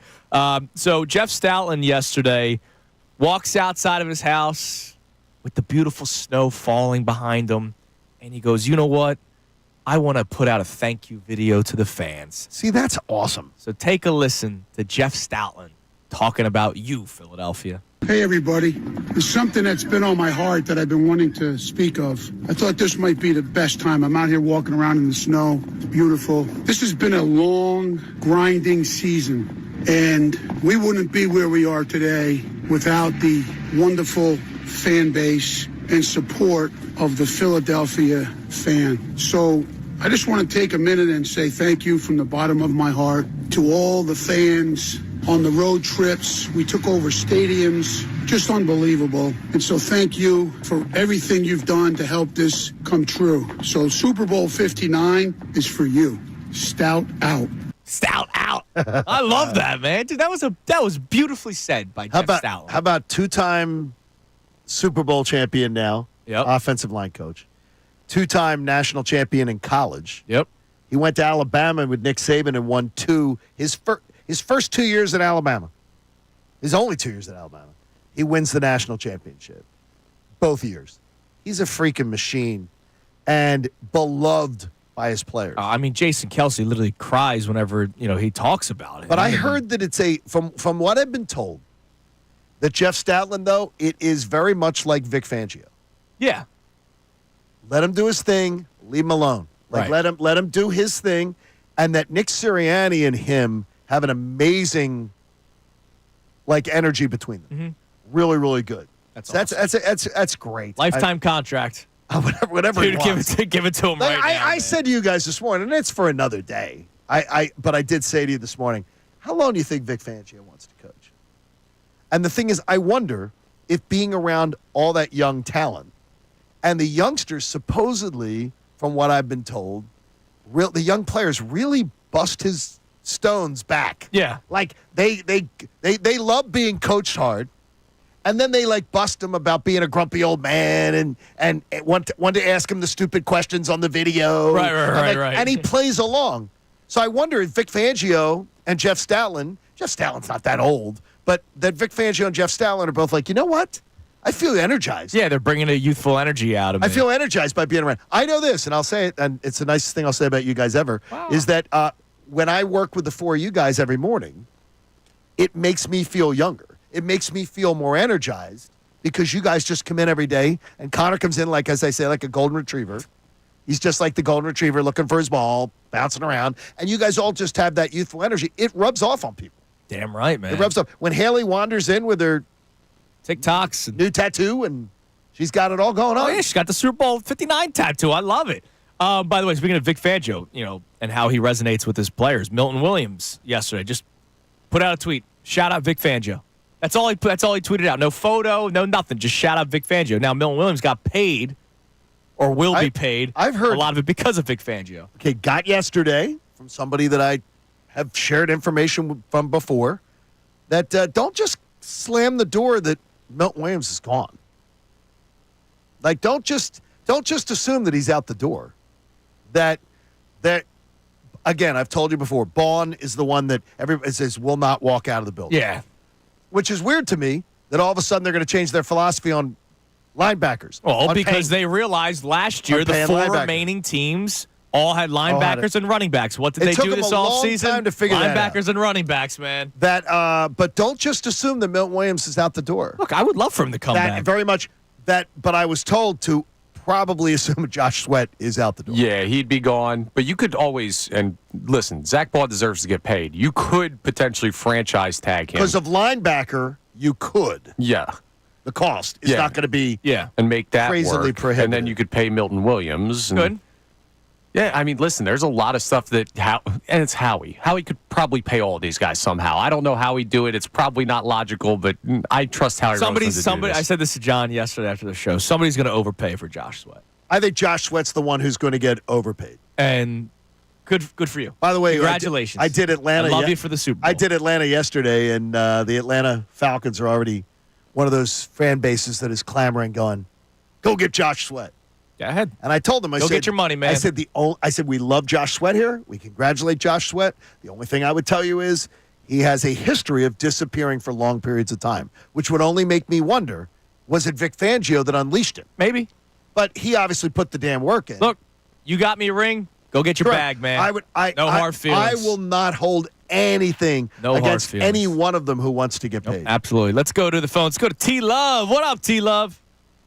What's up, fellas? How you feeling, T-Love? Hey, well, let me just say, man, if you want to make the world a better place, you got to take a look at yourself and make that change. I love that. You're quoting one of the greatest wordsmiths of all time. You're damn right.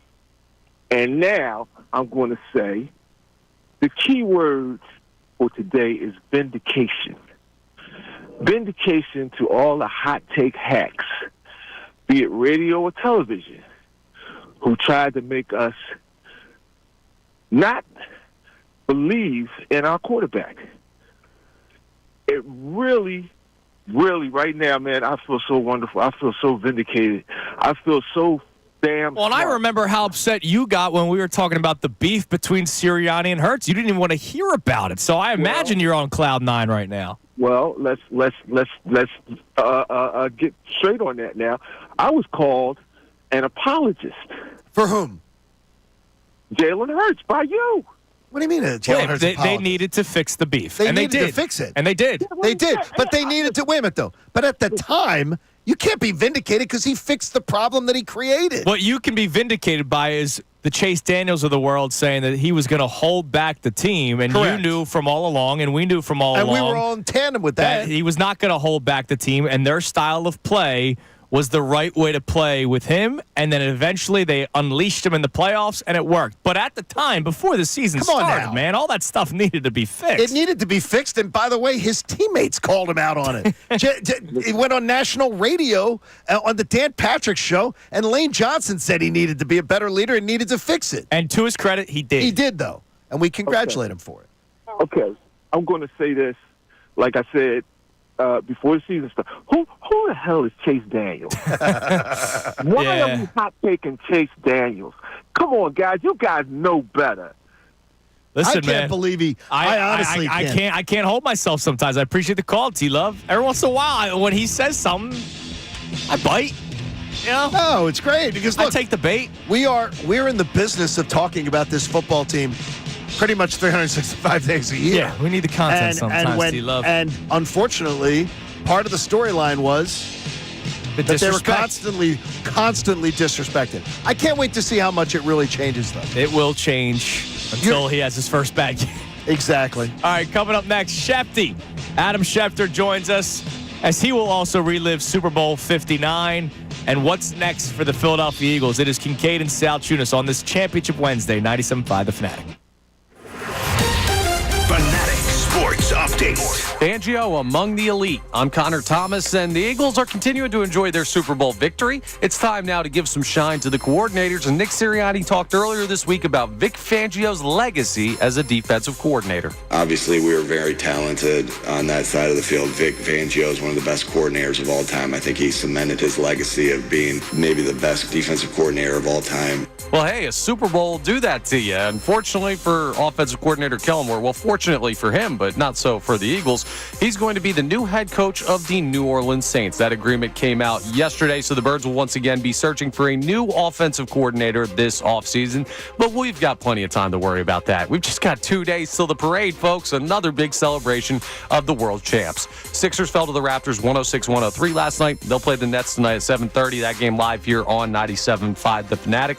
We'll talk to Adam Schefter coming up next. Jeff McLane of the Inquirer will join us at 8:25. This update's brought to you by Rapid radios. Their instant push-to-talk walkie-talkies offering national LTE coverage. For a limited time, go to rapidradios.com now for 60% off and free UPS shipping. Add code radio and get an extra 5% off. I'm Connor Thomas for the home of the 76ers and Flyers, 97.5 The Fanatic and 97.5thefanatic.com.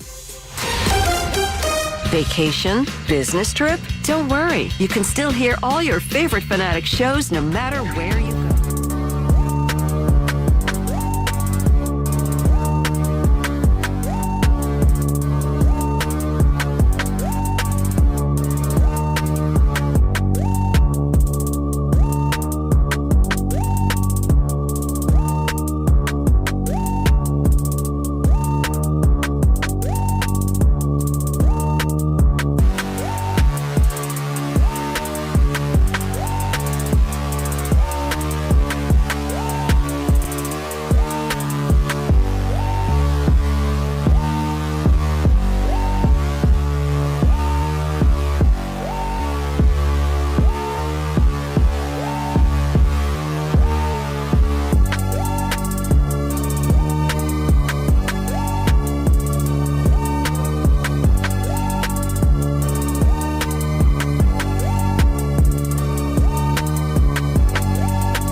Also a championship Wednesday on Kincade and Salciunas. Championship week, baby. Damn right, man. Let's head to the Comcast Business Hotline. Every day in business, a big day. Let Comcast Business get you ready for what's next. He's brought to us by Landis Block. Create your very own jaw-dropping backyard paradise online at landisbc.com. And what a pleasure it was to finally meet in person last week at GW Fins. Our man Adam Schefter joins us. Shefty, good morning. That was awesome. That was unexpected. I was not expecting that at all. I went to the men's room. I was coming back to the table. You guys stopped me, and it worked out very, very well. And glad that we had the chance to at least visit there that night. That worked out very, very nicely. Best meal in New Orleans, I think. And I'll say this: I had two great meals down there last. I mean, sure. The schedule's a little regular. That was an outstanding restaurant. I had never been there before. I really like that place. I think it's the best seafood restaurant in America. Shefty, John made reservations for GW Fins on December 2nd, the morning after the Eagles beat the Ravens. John made the reservation because he knew they were going to the Super Bowl. How about that? What was the moment for you, Shefty? I know you cover the entire league inside and out. Was there a moment for you this Eagles season where you said, all right, this team's going to be dangerous, and they could make a long run to the big game, and, of course, they eventually win it? I will say this to you. I could read you the text exchange on Friday. I think. Yep. Let's see. On Friday. You shared it with me. Yep. On Friday, my good friend Jim Kramer, who is a diehard Eagles fan, at Friday, 4:19 p.m., texted me, Chiefs fans are everywhere because of Swift. Ugh. And I said, calm down. Eagles winning. And he said, hope so. Swami picked Chiefs, but Scott Van Pelt picked us. I said, Jim, Swami and Andy are tight. He never would pick against Andy. And he goes, ooh, that explains it. I said, Eagles winning. And I just felt it. I really did. On Friday, I could just feel it. The conversations I had with a few people in the organization. So like last time we were in the Super Bowl, we were tourists in Rome, wide-eyed. This time we travel with a purpose, a mission. And I also thought of that Marvin Hagler expression where it's different, when you go from working at 5 a.m. to sleeping in satin pajamas. And I'm not telling you that the Chiefs weren't working hard. They were, and they're a great team. But you win 2 Super Bowls. It's not the same going for a third, and there's a reason that no team has ever done it. There's a reason. I said last week, Shefty, when we were talking about this matchup, first of all, I felt everybody that was picking the Chiefs was falling back to, well, it's Reed and Mahomes. It's Reed and Mahomes. And I think the fact that maybe people had picked against them the last couple years when they were underdogs, that people were just saying, I'm not going to get fooled again. But I use the example. When you eat, if you had filet mignon and lobster tail for dinner every night for years, it's not as special to you as the guy who sits down to that great dinner and has it for the first time. Yeah, he just appreciates it more. And I do think that they were, just through natural human logic and reaction, they were a hungrier team. That's all. That's not a bad thing. It's just that sure. was kind of the way that it was. And I think it showed up that day. I think we saw how effective and good they were, and that was the deal. Shefty. It worked out, yeah. We always talk about, status and what are people saying about Nick Sirianni, what they're saying about Jalen Hurts. I remember asking you a few weeks ago, what would a ring do for them now that you know that they are champions? And I'm not just talking about financially. I'm talking about the way people talk about Jalen Hurts and Nick Sirianni. How much more respect will those two individuals get moving forward? Well, they're champions. And they're champions for the rest of the offseason. And they're champions for the rest of their life. And so it's not going to change. And so there'll be years where they struggle, years where they're down, but you never can take that away from them, ever. Sort of like, Doug Peterson, right? Like, there are times when he was down, but he still won the Super Bowl for them, right? Sure he did. Right? So he's a part of Philadelphia sports history. That was the first Super Bowl. This was the most dominant team that the Eagles have had. Easily. It was very impressive. and they were able to put it away and get it done, and it worked out really well for them, and they were impressive. Now, we're still celebrating championship week, as Andrew has called it all week long. We're championship week, but I'm already looking ahead a little bit. Mm-hmm. And the one question we've got is, who is going to be the offensive coordinator for this team? And I want to know, do you know some veteran coordinator names, maybe other than Frank Reich, who could be out there and could potentially be in the mix here? I don't. And you know what? I don't know that, well, at least as of last week, I don't think they did either. I know that, Kevin Patullo's name will come up. I don't know whether he will or won't get the job. That'll be the obvious one. My guess is they'll look in other directions as well. The last two times they went to the Super Bowl, they turned the offense over to a unproven offensive coordinator, and it failed miserably both times. I don't think they can do it for a third time. I'm hoping they learn their lesson. Here's my question. Why can't you make Jeff Stoutland the offensive coordinator? He's never called plays at the NFL level. Well, That's what it is. Have him coordinate the offense with Nick. Or with Kevin Patullo and Nick, like a triangulation. I don't, the inner workings, I don't know how that will all work, but Jeff Stoutland, like, everybody loves the guy. Like, give him the title. And Nick Sirianni's background's in offense. I don't, you could look around, but are you going to come up with something that's better than a few of those guys applying their brain power, however you want to divvy it up? I don't know. Now, speaking of Jeff Stoutland, because you brought him up, is he ever interviewed? Does he not want it? Like, I'm surprised. The way we talk about him like he's a god, a Greek god, Jeff Stoutland. Mm-hmm. Does he get that recognition in other areas in the NFL? Because I'm surprised he's never been interviewed since he's been here. I don't think people think of him for whatever reason. It's kind of weird to me because he obviously is enormously respected in what he does. I don't know why he isn't, but yeah, to me that, again, that's why I'm proposing somehow that he's involved. I don't know that that's feasible or doable, but to me you could do worse than some combination of Nick and Jeff being in charge of the offense. When do you think we'll hear about a Nick Sirianni contract extension? They're not going to let him go into a year as a lame duck. No, you can't do that. You just can't do that. It doesn't work out like that. It's not a hard deal to do. I mean, they could figure it out. I don't know when they'll get it done, but like I said, it's not a difficult deal to get done, in my mind. Adam Schefter joins us on the Comcast Business Hotline. You're listening to 97.5 The Fanatic, WPN and WPN HD1 Burlington, Philadelphia, Beasley Media Group station, broadcasting live from the Comcast Business Studio, powering possibilities. So you put out the tweet the other day about the key free agents that the Eagles have, because they do have a lot of them, and there's a lot of turnover that will be coming.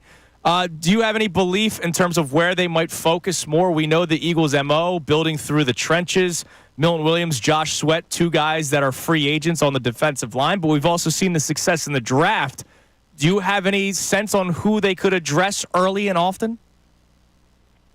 Well, I think it's going to be tough for them to keep a lot of these guys.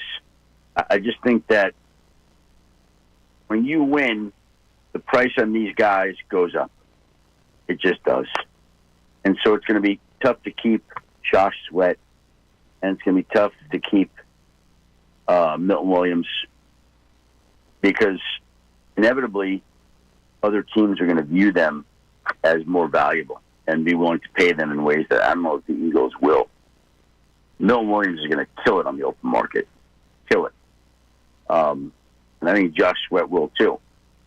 So I just think it's a situation where you have to expect that you're going to lose some of those people. I just think that that's inevitable.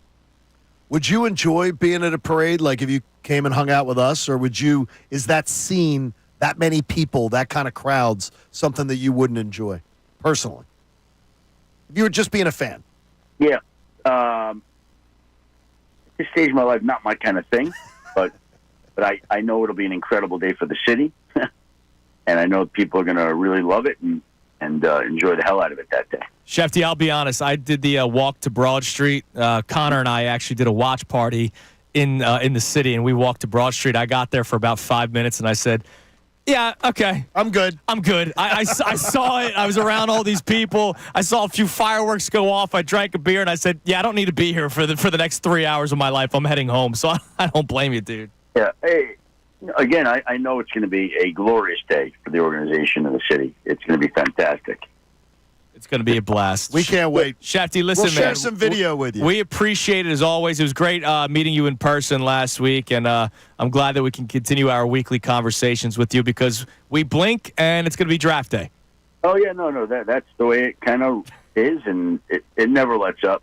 Never lets up. Just the happiness won't let up, though, either, though. Yeah, that is true. Until they hire an offensive coordinator that John doesn't like, and then we'll be yelling about that. You're the man, Shefty. We'll talk to you next week. Hey, guess what? We keep talking about last year now, this next year, and last year is going to be a pleasant topic for the next year. Damn right it will be. That's true, Shefty. Thanks, man. We appreciate it. Thank you. There he is, Adam Schefter on the Comcast Business Hotline, brought to us by Landis Block. Create your very own jaw-dropping backyard paradise online at landisbc.com. Jeff McLane, by the way, will be joining us coming up at 8:25. I'm anxious to hear what he's got to say. Well, he has a lot to say. Speaking of Josh Sweat, did you see Jeff's tweet yesterday? I did not. I'm curious to ask Jeff the tone. Ooh, okay. I'll read you the tweet next because I was a little caught off guard by it yesterday. But maybe the tone is what matters, so we'll talk to Jeff about that. We have today's headlines with Connor Thomas coming up next, but I'll read you the tweet about Josh Sweat next. It's Kincade Salciunas, 97.5 The Fanatic. Tyrone Johnson.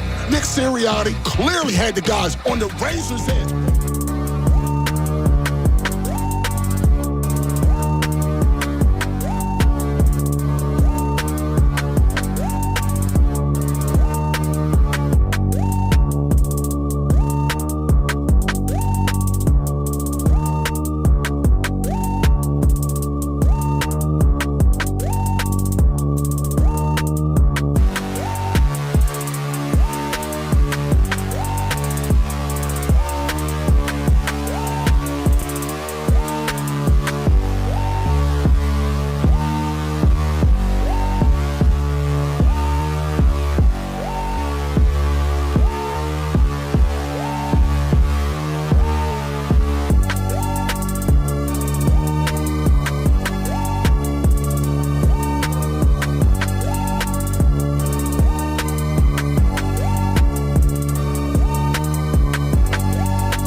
our man Jeff McLane joins us coming up at 8:25. Our first chance to talk to him since the Eagles won the Super Bowl. We didn't talk to him last week. We missed him last week. So excited to talk to Jeff. We have today's headlines with Connor Thomas coming up in a few minutes, but I'm surprised you missed this. He had a great article in the Inquirer, and I can't wait to talk to him about it when he comes on. He's had some really nice work in the last couple of weeks. Oh, he's had some great work over the last couple of years. No, I'm just saying is that the last he had his A game going on for the big game. So, he had a big story about the aftermath and Vic Fangio and, actually showing emotion, actually showing happiness for once. His players were saying that they've never seen Vic smile so much in their lives. So you know how much this Super Bowl meant to Vic Fangio. But I'm curious to talk to Jeff about the tone. So Josh Sweat, was asked about the game and, the success that he had. He had 2.5 sacks, and he straight up said that the guy that was going up against, Joe Thuney, who went out to tackle, he's a guard. And he said, quote, he don't play tackle. He's a guard. That's all it was. But we don't underestimate anybody, which great line by Josh Sweat. Love that. So he was then asked about, the MVP. And Josh Sweat said, quote, I should have had it. I could have had it. It's all good, though. I'm curious to hear what the tone. Was there a bitter I should have had it? No way. Well, I don't know. I mean, I could have. That's a bold statement. Dude, could you imagine Super Bowl MVP, what that does for your paycheck in your next contract? Yeah, but I'm saying there's no way that Josh Sweat, with the way that this team has been led by Jalen Hurts this year, would say, oh, I should have bet it. That's not the culture of this team at all. And again, you could be right. It's still the word he used. And that's why I'm not making an opinion on it. And I saw the tweet last night. Not could have had it. I should have had it. Should have had it. And I was like, Now, how did he say it? I'm reading. Correct. Right? Did he say, I should have had it, but Jalen. But even if he says it that way, I honestly sort of go, dude. I hear you. Pump the brakes. So we'll ask Jeff about it. By the way, defensive players, it's much more of a scheme and a grouping. He had a beautiful day. He had a great day, dude. And we all applaud it. We'll love him forever for it. And I still think about the banner. When it was him and Jalen Hurts on the banner, we were like, why is Josh Sweat up on that banner? And look what happened. He had we talked about that Friday morning, and look, he did it. Incredible. All right, it's 8:15. Time now for today's headlines with Connor Thomas. Today's headlines with Connor Thomas. What do we got, Connor? So we've got a big event coming up Friday, the championship parade on Valentine's Day. That. I thought the Sixers or Flyers were playing. Everyone's preparing. Well, this is kind of about the Sixers playing because last night some Super Bowl champions happened to show up to the Sixers game. Yes, they did. And NBC Sports Philadelphia did a wonderful interview conducted by Taryn Hatcher where Zach Vaughn was asked how he's preparing for parade day. Here's what he had to say. How are you mentally and physically preparing for what's about to come on Friday? Drinking lots of water, staying hydrated, and eating right. Just preparing my body for what it's about to go through. It's going to be. They've heard so many stories about what it is. It's going to be awesome. And it's a long day. They're about to get after it. Now, here's the thing. Yesterday, I don't know if you guys saw reports on this. So yesterday, it was dead at the Wells Fargo Center because obviously the Sixers are disappointed. But the impending weather kept people from going to the game. And so it was empty. And all those Eagles players were there. At one point, I forget who tweeted it out, somebody who covers the Sixers. At one point, a fan yelled, give Cooper a jersey. He's going to be better than half you guys anyway because Cooper DeJean was there. And then there was a lot of Josh Harris comments being made. And it was heard because of how empty the building was. You're like, it was that loud? Yeah. Oh, boy. The reporters are hearing it? It's that loud. Not great, but Not great. We have a parade Friday. Yes, we do. It's Zach wonderful. Vaughn is hydrating. I love that he is. All right, I got to change the music for this next one. What do we got? We got pitchers and catchers in Clearwater, Florida today, boys. The Philadelphia Phillies baseball season gets underway as John shakes his head.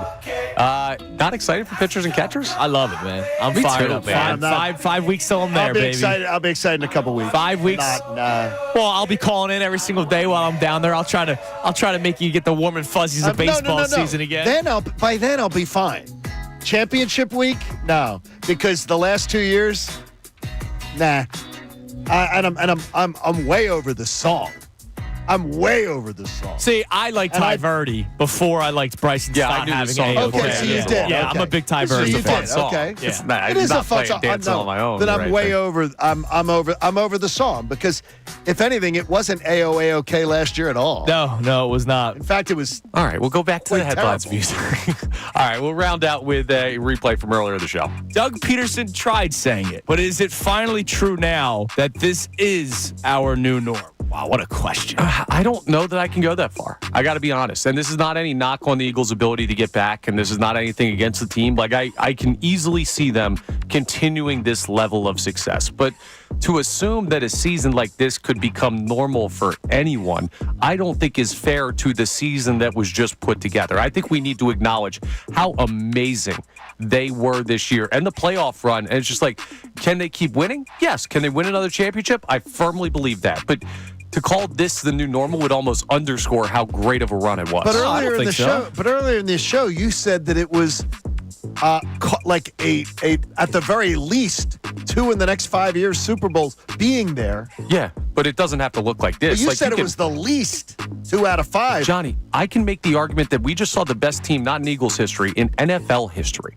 I think we absolutely saw the best in Eagles history, not even close. Yeah, so I don't know if that's a proper level of expectation, but you can win with a lesser team than what the Eagles just did. They were stacked. Yeah, okay, so instead of 14-3 and beating the pee out of the Commanders and Chiefs, they go 12-5 and they win 4 one-score games. Yeah, right, absolutely. Yeah, but when I say new normal, I'm not talking about dominance. I'm talking about championship contender, and we thought we had it back in 2017-18, and then the very next year they go 9-7, and then the very next year the 4-12 season. Well, if it's championship contender, this isn't new. Yeah. No, but if we're uttering the D word as a possibility, that is new. And again, you and I have different definitions of championship contender. Right. You've got to be in the Final Four. And if you talk about Final Four, I truly believe this team will be there again frequently. Yeah. And with the youth of this core. team, who's to say it can't be next year? Back to back. Come on now. All right, coming up next, Jeff McLane joins us from the Philadelphia Inquirer, Inquirer.com. Curious to see what the tone of the Josh Sweat comment was. It's Kincade and Salciunas, 97.5 The Fanatic. Fanatic Sports Update. A new OC in Philly. I'm Connor Thomas, and this update is brought to you by the BetParks online casino and sportsbook app. Play your favorite casino games and bet sports on the BetParks app. You'll have to play. You play to win. You bet BetParks. Must be 21 and in PA or New Jersey. Gambling problem? Call 1-800-GAMBLER. There's not yet a new offensive coordinator in Philadelphia, but there will be. Kellen Moore has reached an agreement with the New Orleans Saints to become their next head coach. So one coordinator from the Super Bowl winning Eagles has already staked his claim to a head coaching job. But Vic Fangio, he ain't going anywhere. And Nick Sirianni talked about him and his legacy after the performance in the Super Bowl. Obviously, we were very talented on that side of the field. Vic Fangio is one of the best coordinators of all time. I think he cemented his legacy of being maybe the best defensive coordinator of all time.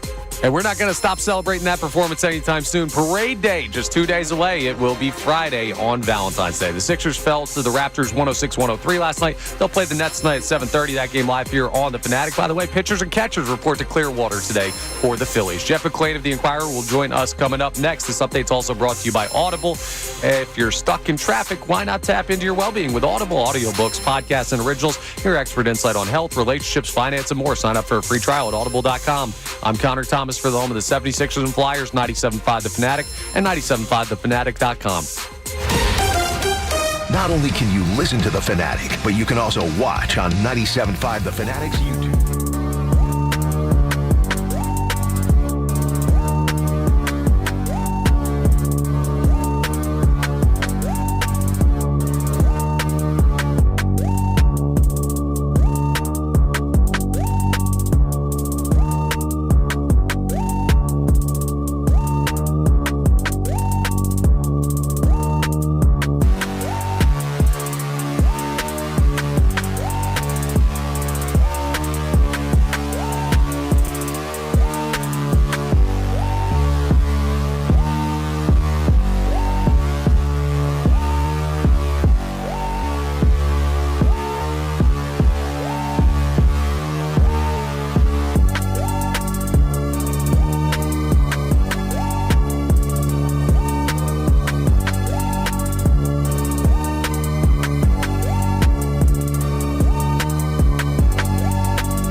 Championship Wednesday morning. Johnny here on Kincade and Salciunas. Speaking of championship, don't forget parade coverage Friday, beginning with us at the Cambria Hotel. I can't say it right. No, you're thinking of Newton. You're thinking of the Cambria countertop. And I'm thinking of Cambridge, which is a restaurant is on South Street that my wife and I had our first real date at. Not the bowling alley, that kind of date. It's the real Cambria. date.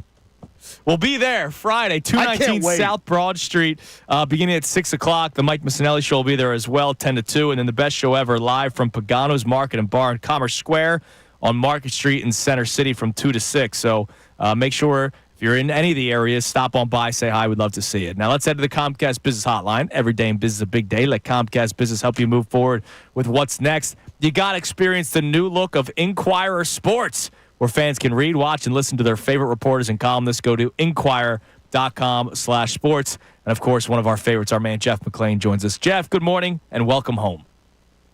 Thanks, guys. Good morning. So, first and foremost, I want to give you a lot of credit for your story on Vic Fangio in the Inquirer. You did it was great work. But I would love for you to talk on Vic Fangio because a lot of us just see him in the booth when he's calling plays and he's got that stone face. And by all reports, that stone face kind of follows him along. But apparently he was smiling on Sunday. Is that true, Jeff?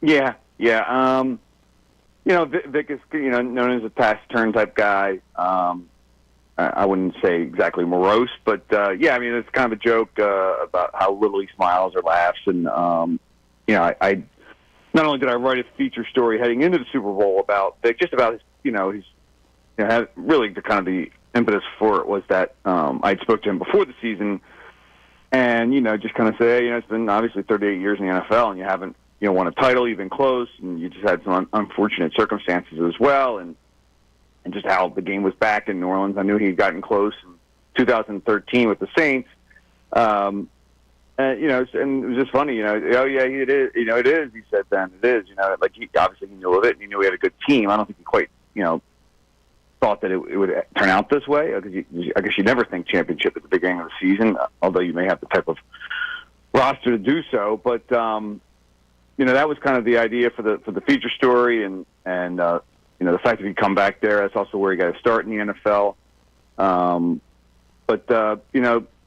Despite the personality and the gruff front, and maybe the way that he could be very straightforward in terms of how he talks to the players, it works. And on top of that, just obviously as we saw on Sunday, just the defense that he schemed up, the game plan that he devised, the way that he called the game, didn't blitz once, which is just amazing when you think about like how he's been embracing this city. Certainly when you have the number one defense, that's easy, but this defense this town has always loved aggressive defenses, Buddy Ryan and Jim Johnson, guys that just love the blitz. And, Vic has always said, why send more than 4 when you don't have to, right? The whole defense is kind of based upon just being able to drop as many guys as you can in the coverage. And you marry that up with a very good 4-man rush, and that's what you saw on Sunday. Jeff, when you look at the job that was done by this coaching staff this year, and you compare and contrast it to maybe other years that you've seen the Eagles organization have some really good staffs, is there anything this group did differently? Is there anything different about the approach this year that sticks in your mind? Well, I think if you just go back to what happened last year around in January when they had to, they had to look at themselves, and Nick certainly was a question about whether he'd return or not, and they said, okay, no, we want to keep Nick. We still love a lot of what he brings here. Let's get rid of the coordinators. Let's bring in 2 new guys. So you got Vic Fangio, right? This is a guy who's done it before, right? And just for whatever reason hadn't won a Super Bowl, but he's always had innovative defenses and it's been copied around the league. Let's get the original guy. We wanted this scheme in here in the first place. That's why we brought Gannon. That's why we hired one of his acolytes in Sean Desai. And then you bring in Kellen Moore, a guy who's done it well in terms of the play calling. But, it all starts with Nick. He is the head coach. And, there are, in terms of the passion and the emotion that he brings to that position, I think there's been a lot of focus on how it can be a detriment sometimes, but obviously coming off a Super Bowl, you got to focus on the positive behind it and why he can relate to the players and why they want to play for him and why he does all the little things behind the scenes to make them believe in him and his approach. And, that's all culture stuff. And that, I think there's a lot more to Nick than just that. I've reported this since October. I reported since the offseason. Like, the offense is not his. There's still a lot of what he had devised and schemed up when he first got here. And in fact, when they got into the bye, they went back to a little more of that because that was the stuff that Jalen had been comfortable in.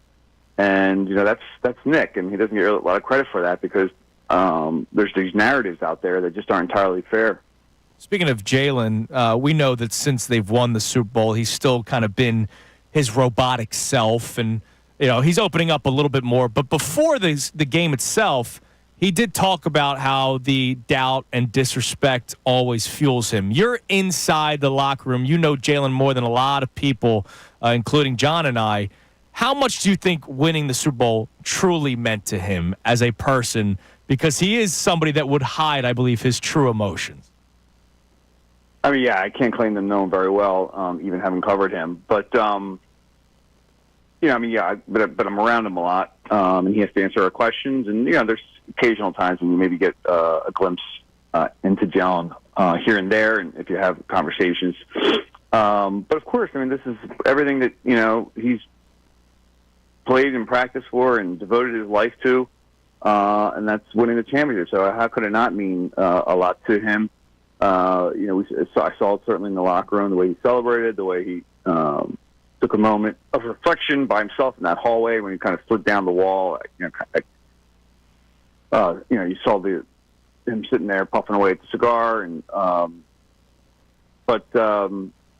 he's gone through a lot. It goes back to Channelville. I've done stories on that. Talked to his father, his assistant coaches there, and stuff like that. That wasn't really a program that had done well, and in fact, he led them to their first playoff appearance in like 20 years when he was there, and he wasn't really recruited at first a lot. He had some offers. I think, and I think one of the coaches had told me a story about how his father had one time brought a recruiter into the office and then called in his offensive line and said, "Yeah, this is the offensive line my son's playing behind." And it was like, "Oh my God!" Just to kind of prove the point that there was a reason why maybe the numbers weren't there or they weren't winning the way you were doing. And then of course he goes to Alabama. We know that story. Got benched, and even in Philly, he's certainly had his travails as well. And certainly going to the playoffs 4 times, again the Super Bowl 2 years ago. But then this past year, he's had his struggles. Those first 2 games of the playoffs, he didn't play particularly well. Now he was coming off the concussion. He had missed some time. There was the snow against the Rams, and AJ wasn't at completely 100%, so there's reasons for that as well. But in the 2 biggest games of the season, Jalen played his best football this year, and that says a lot about him. Mike Groh, a name from the past. Brian Johnson, now down in Washington. The Birds, once again, will have to have a new offensive coordinator. It's my opinion that you can't go to yet another unproven one, a play caller, because you've seen it twice fail in pretty big fashion. What is your thought on it, and what any intelligence you could share with us on the search? Well, I think you have to certainly learn from past mistakes. With Mike Groh, it was that had I think more to do a little more. I'd point the finger more at Wentz than Groh, but okay.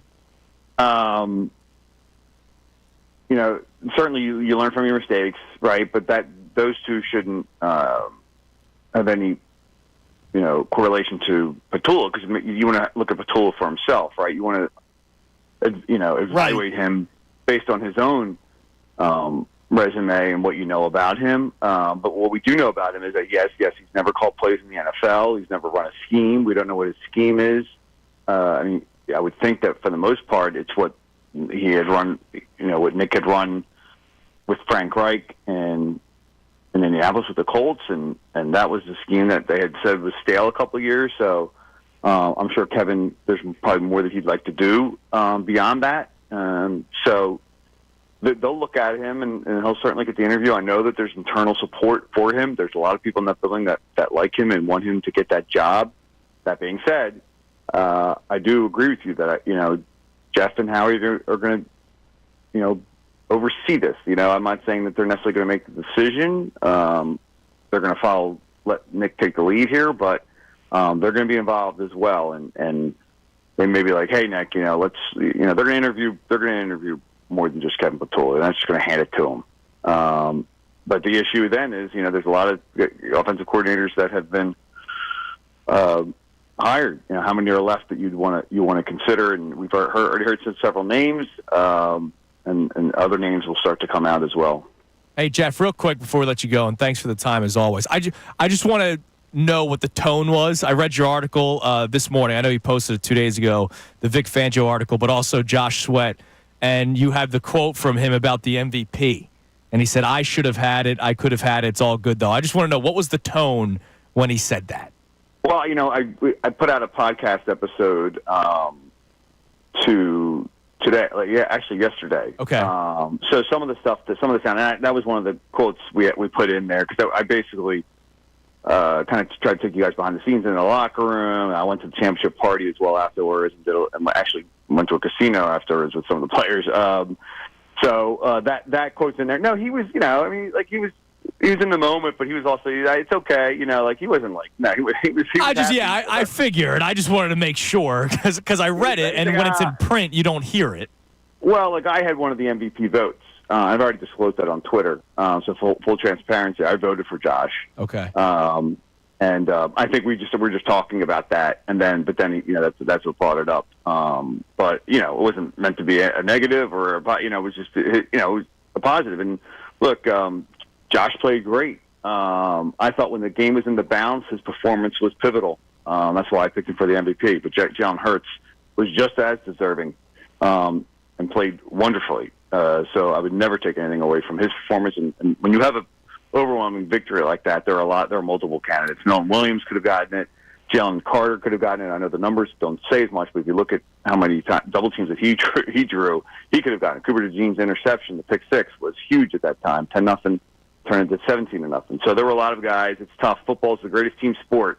It's tough to pick out one guy when everyone is dependent upon each other. It's typically easy at the quarterback position because it is the most important position on the field, and Jalen was a good selection. I went with Josh Sweat, but Jalen ended up winning it, so kudos to him. Jeff, you're our MVP. I just want you to know. Great job, You're Jeff. our MVP. You had a really good time, and you got to get some time off. Get some sleep. Some time We'll continue to bug you every week, though, because the NFL, the league that never sleeps. We appreciate it, man. Thanks, Jeff. All right, guys. All right, enjoy it. Thanks there a he lot. is, Jeff McLane on the Comcast Business Hotline. Did you hear him? Did you hear Jeff this morning? Jeff sounded a little looser. Yeah. I think he realizes it's the off season. Yeah, it's done. Yeah, work's done. And he's kicked ass. Yeah, too. he has kicked ass. He's done a great job. All right, coming up next, we reset the show, check the text line, and more. It's Kincade Salciunas, 97.5 The Fanatic. Mike Missanelli. The best.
course, earlier, Adam Schefter for joining the show. You can hear those again on 97.5thefanatic.com. Check out them on our YouTube feed as well. Just search Kincade and Salciunas. We appreciate everybody for listening really all season long, right? We just talked to Jeff, and we thanked him for everything that he's done for us throughout the entire season. We appreciate everybody who's been a part of this ride as we're nearing our 1-year anniversary, Johnny. I can't believe it already. It is right around the corner. Next month will be 1 year of Kincade and Salciunas, so we thank you all, and what a good first year. It's been a lot of fun. I mean, what a great first year where the Eagles win the Super Bowl. All right.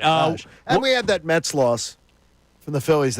Why'd you have to bring that up? What does that have to? But it was a good season, a really good season, and then it just ended poorly, and they can now remedy that. He just shot a bullet in my balloon. Dancing on my own, and nobody was doing that this year. Thankfully, that song was dead this year. Thankfully, we put a knife in that one. Hey, you just put a knife in my heart. Here I am talking about the glorious first year of Kincade. Hey, guess what? Yeah, but the Mets series. It's still no. I didn't say it in that tone. I said it in the tone as we had a really good season.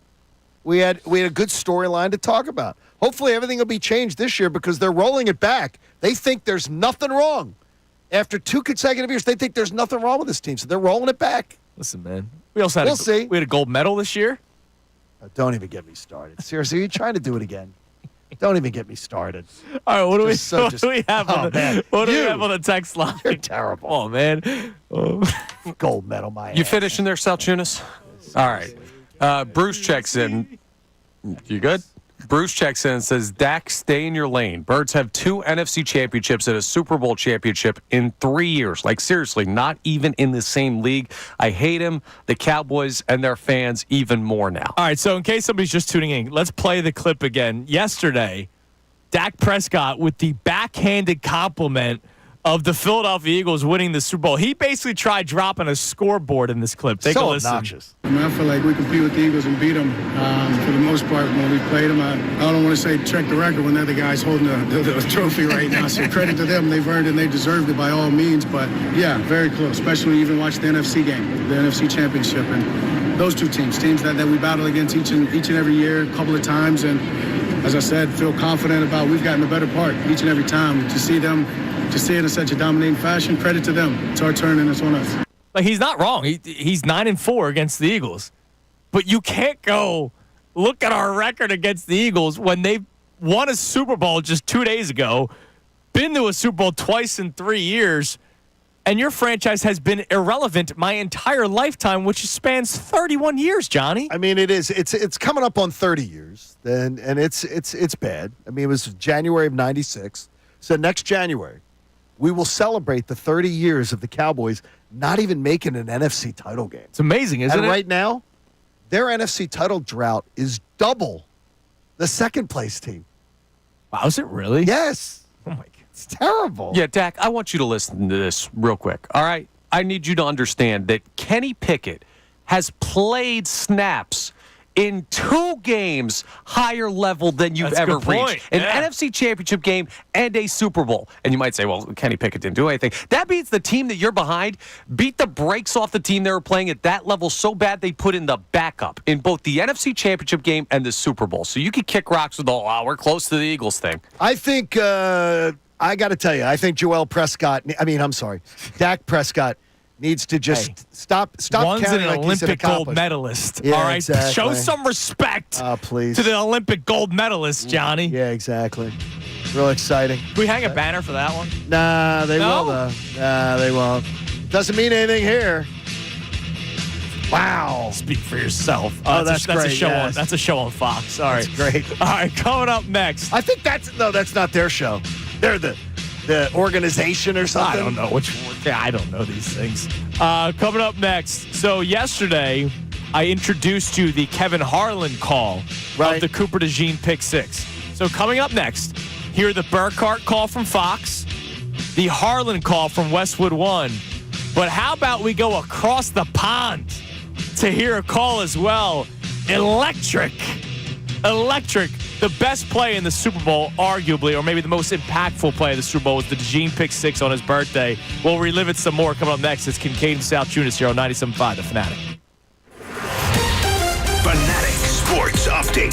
Fangio, the GOAT. I'm Connor Thomas, and this update is brought to you by Corona. Want to win tickets to a Sixers game? Enter for your chance to win at the Fanatics Corona Sixers free game party events happening all season long, hosted by our man Andrew Salciunas. For details, go to the events page on 975thefanatic.com.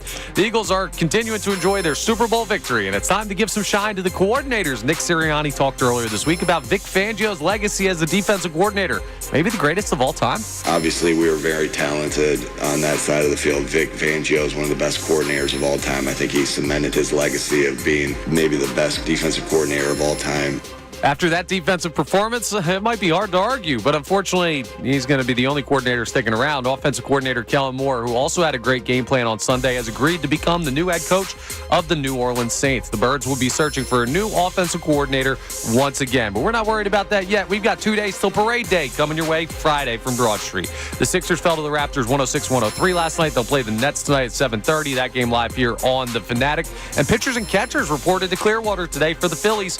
This update's also brought to you by Hand & Stone. Roses, chocolates, predictable. This Valentine's Day, give a gift from Hand & Stone. Save $30 on a 1-hour massage or facial, or get $60 off our Serenity package. Go online or visit one of the 60 spas in this area to purchase today. Restrictions apply. See spa for details. Go ahead and check them out. I'm Connor Thomas for the home of the 76ers and Flyers, 97.5 The Fanatic and 97.5thefanatic.com.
from the Comcast Business Studio, powering possibilities.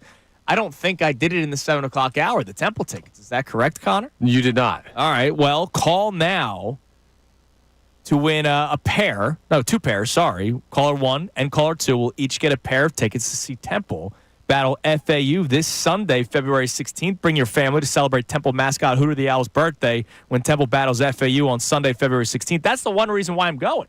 I want to celebrate Hooter's birthday. It's at Liacouras Center. Meet local mascots, enjoy games on the concourse, and receive autographs from the players after the game. Visit owlstix.com. You know, I'm such a great husband that really? I knew how busy I'd be leading up to the Super Bowl that I said, you know what, Christy, once the Super Bowl's over, you and I are going to have a date. Yeah, we'll go to Temple. At the Temple FAU basketball game, followed by Maxie's. See, now the date day for mom and dad. Christina would not do one. There's a couple things you learn in marriage. Absolutely has never, ever, will, want to go out 2 days. 2 days a year, she will not go out to dinner. Don't take me out to dinner. Valentine's Day's one of them. Valentine's Day's one. Mother's Day's the other. Do not take me out on Mother's Day. It's just always overcrowded restaurants. Oh, okay. Everything like that. She's like, don't take me out Mother's Day. If you guys want to take me out the night before, that's fine. Don't take me out Mother's Day. But I got a table at one of the new hot spots in Westchester for Sunday night dinner. That's good work. So we'll go out Sunday night, and that'll be our Valentine's Day dinner because after the parade. Yeah. I'm hoping that it'll be I'm hoping it's going to be the big day that I think it's going to be. It's going to be. I'm so excited. Yeah, why wouldn't it be? It's going to be awesome. No, because Connor, I built something. You know when you build something up in your head so much? Yeah. Like you talk about something. I have wanted this my entire life, and I can't wait till Friday. Now you're getting it. Again, so callers 1 and 2, 215-263-0975. You will each get a pair of tickets to see Temple take on FAU at the Liacouras Center this Sunday. We will have 4 more pairs to give away before we get out of here. All right, so let's relive Cooper DeJean's pick 6. I don't think anybody's upset with that, right? No. Everybody happy with the reliving of the biggest play of the Super Bowl? It's the play this is the Brandon Graham strip sack. Yeah, it just happened It just happened so early. Yes. And that's why the game toward the end, we were like, all right, when's the party start? We'll start with the main broadcast from Fox. Kevin Burkhardt, Tom Brady on the call. Here's Burkhardt's call of DeJean's pick 6. 3rd and 16. Mahomes rolling out. Looking, firing, intercepted. Picked up by Cooper DeJean. Gets a block. DeJean is in. Touchdown.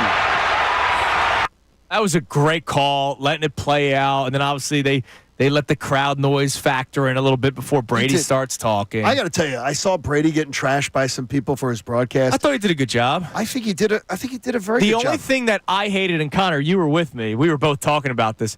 The Eagles were up like 40 to -5, and they're going, man, this run defense of the Chiefs. I could have straggled them. And it was good still, but like time and place, Tommy. And I think what they were obviously trying to do. Keep watching, please. Please watch. Please watch. And by the way, America did.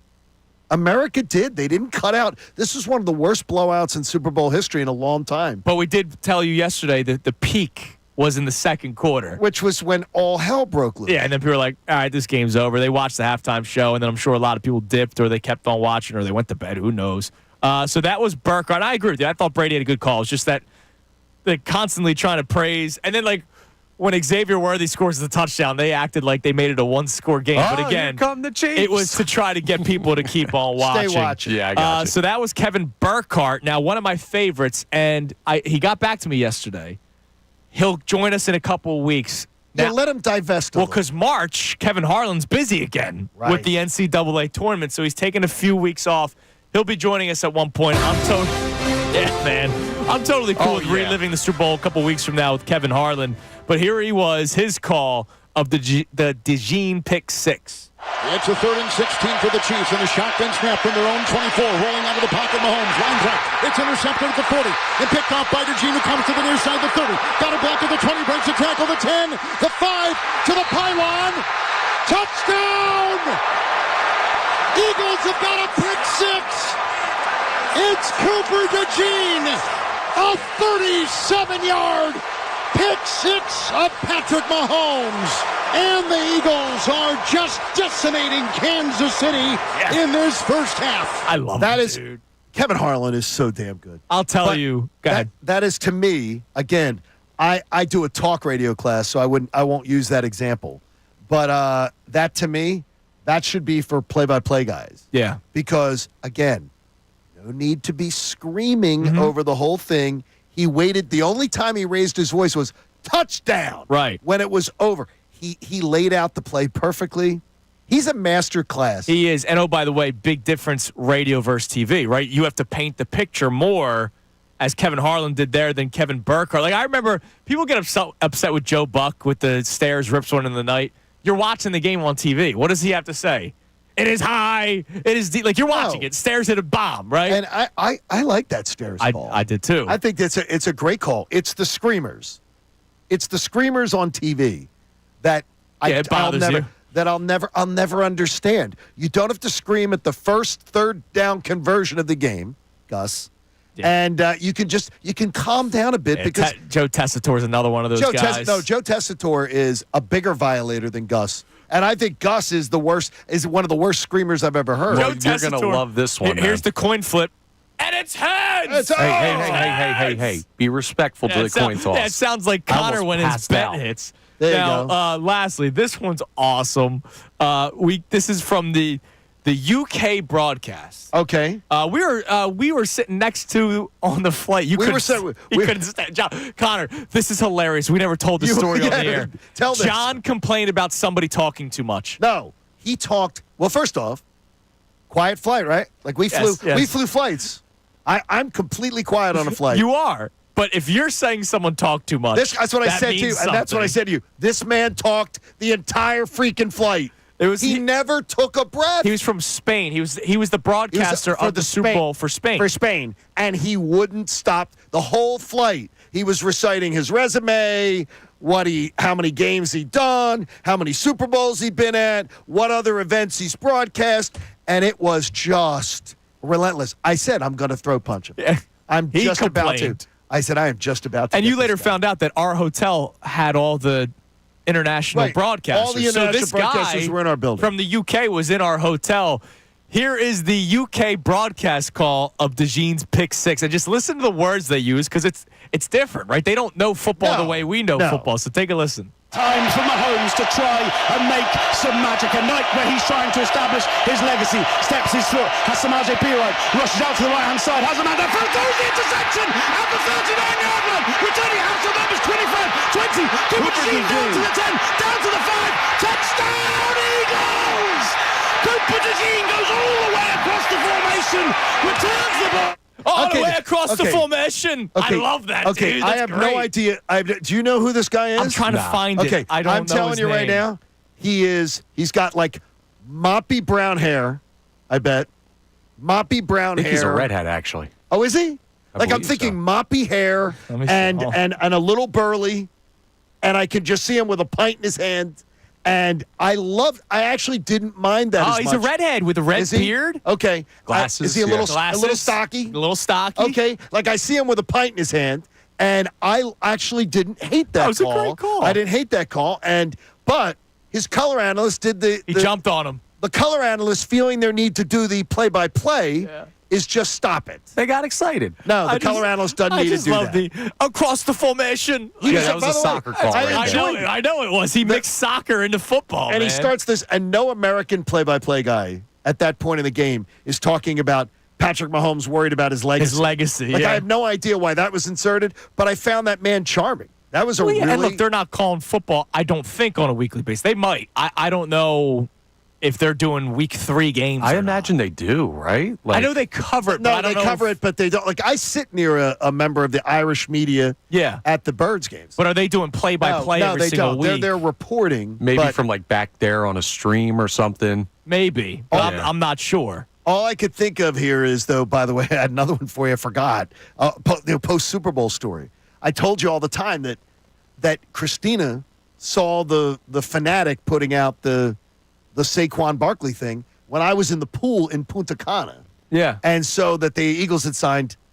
So I'm in the pool, and she said, Saquon. I said, spell it. S-A-Q. I said, Saquon Barkley? Yes. The Eagles got him. And I'm in the pool. The gentleman that we met from Missouri was watching the Super Bowl. He sent me a Facebook note that I don't check Facebook messages. Yeah. And he sent me a Facebook note, and he goes, we were watching and thinking of you the whole Super Bowl. That's awesome. I'm thinking, Saquon, that you were so excited they got Saquon. That's awesome. It's amazing. It's a beautiful week. It absolutely it's a beautiful week. That's a great call, though. That was a great call. Now, the guy from Spain, I don't want to hear any of his calls. If you're saying somebody talked too much, the whole flight he did. I mean, my God. Come on, dude. And first of all, somebody who doesn't know you doesn't want to talk to you the whole flight. He's reciting his resume off. Oh, I've done Final Fours.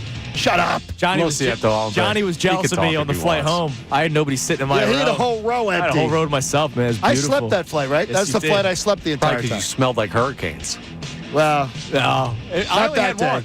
I only had one hurricane. It was everything else that I drank. All right, coming up next, speaking of Cooper DeJean, our buddy Kevin Nagandi actually did a one-on-one interview with DeJean yesterday. So and I saw him with Hertz the other day from Disney. That's right. Kevin's been all over this. DeJean spoke about the pick six. You'll hear that next. Also, we'll take some of your texts and calls. It's Kincade Salciunas, 97.5, The Fanatic. Mike Missanelli, Bill Colarulo, and Ray Dunn. They have a lot to say about Philadelphia sports.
the Temple tickets for Sunday's game against FAU. Visit AliceTix.com to get tickets, but you can win some right now. Callers 1 and 2 to the contest line, 215-263-0975. You'll get the Temple FAU tickets. It's Hooter the Owl's birthday, February 16th at noon at the Liacouras Center. Meet local mascots, enjoy games on the concourse, and receive autographs from the players after the game. And maybe I'll see you at Maxie's afterward. Tonight, the Owls play, and I will make sure my team, as I told Coach yesterday, I will make sure my class is out so they can. It's literally the 1-minute walk from our building right across the street. Okay. Where I teach. Oh, yeah. So right I will there. get I said my students will be able to be in their places by the time tip-off comes. Be a dub today against Tulsa? Screw Tulsa. Come on, Go screw 'em. Owls. All right, before we get to this DeJean audio, so I guess I got to take this call for a personal level. Why is that? So I always tell you about my dad.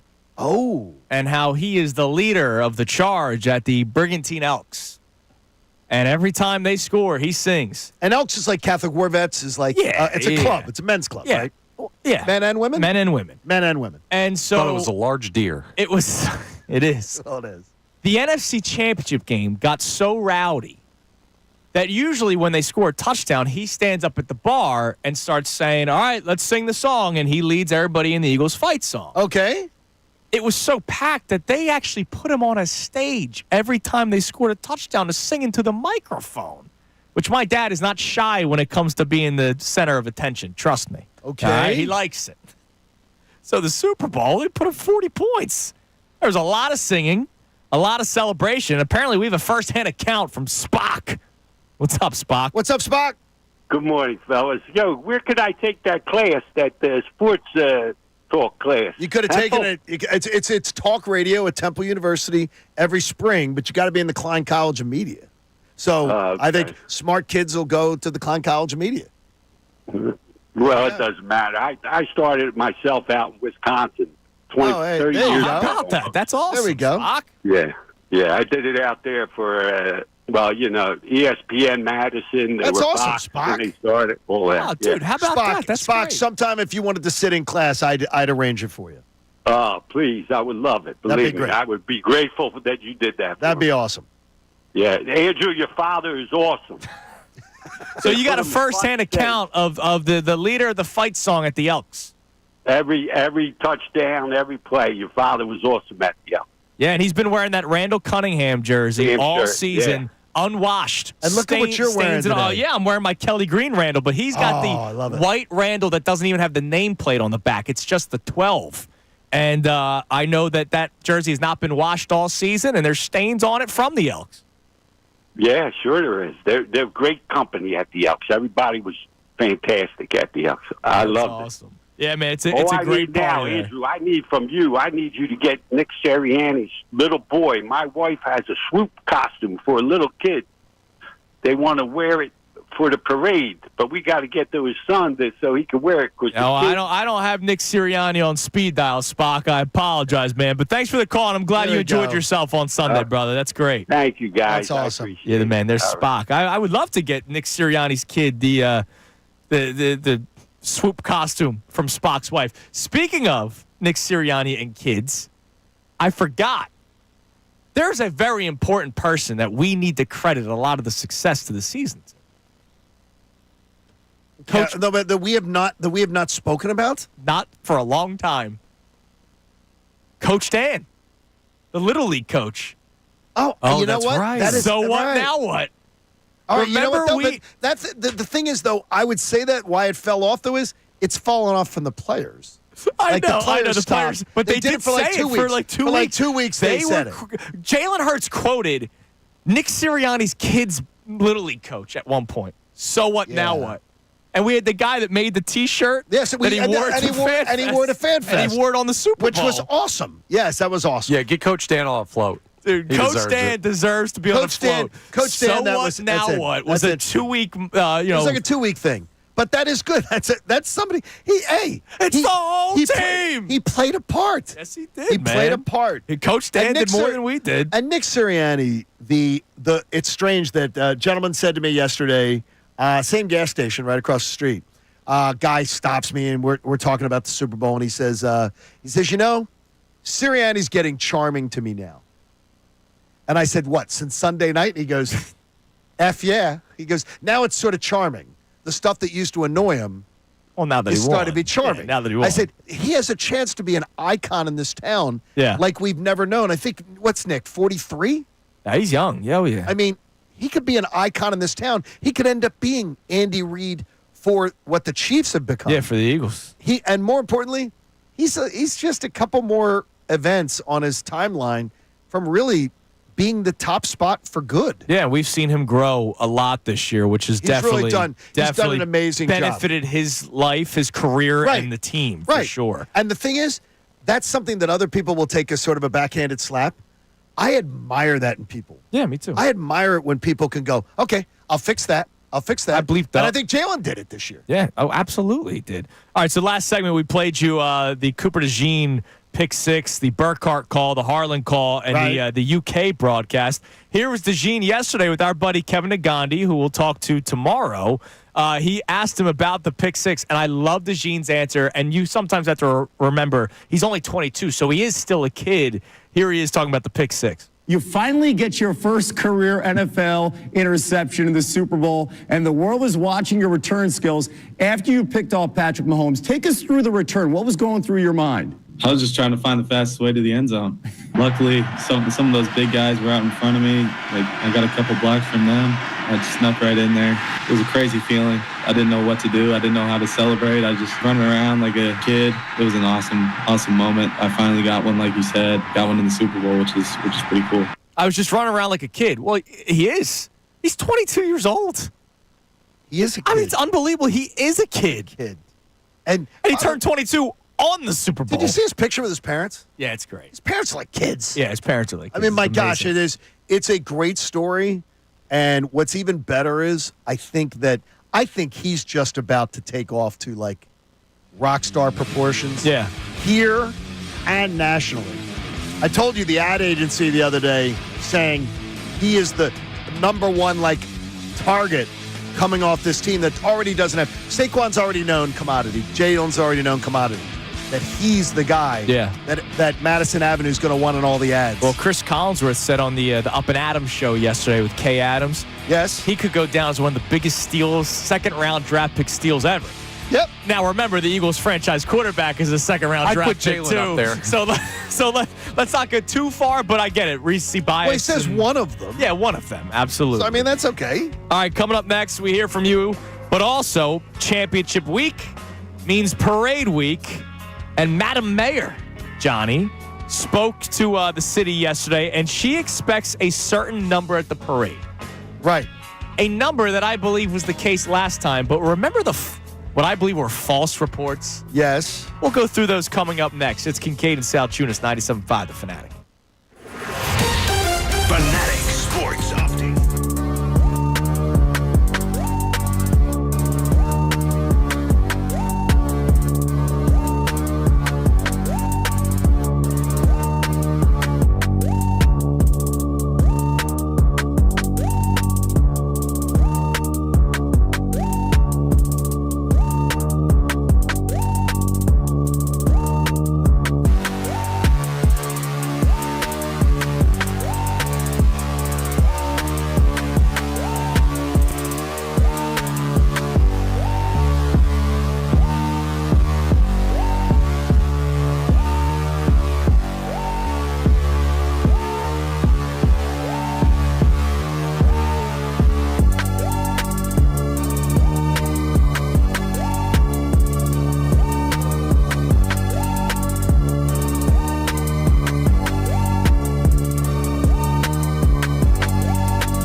It is Championship Wednesday, Johnny. There it is. And you just There saw it is. I love it. You That's just good. saw the banner for the first time, man. It's a beautiful banner.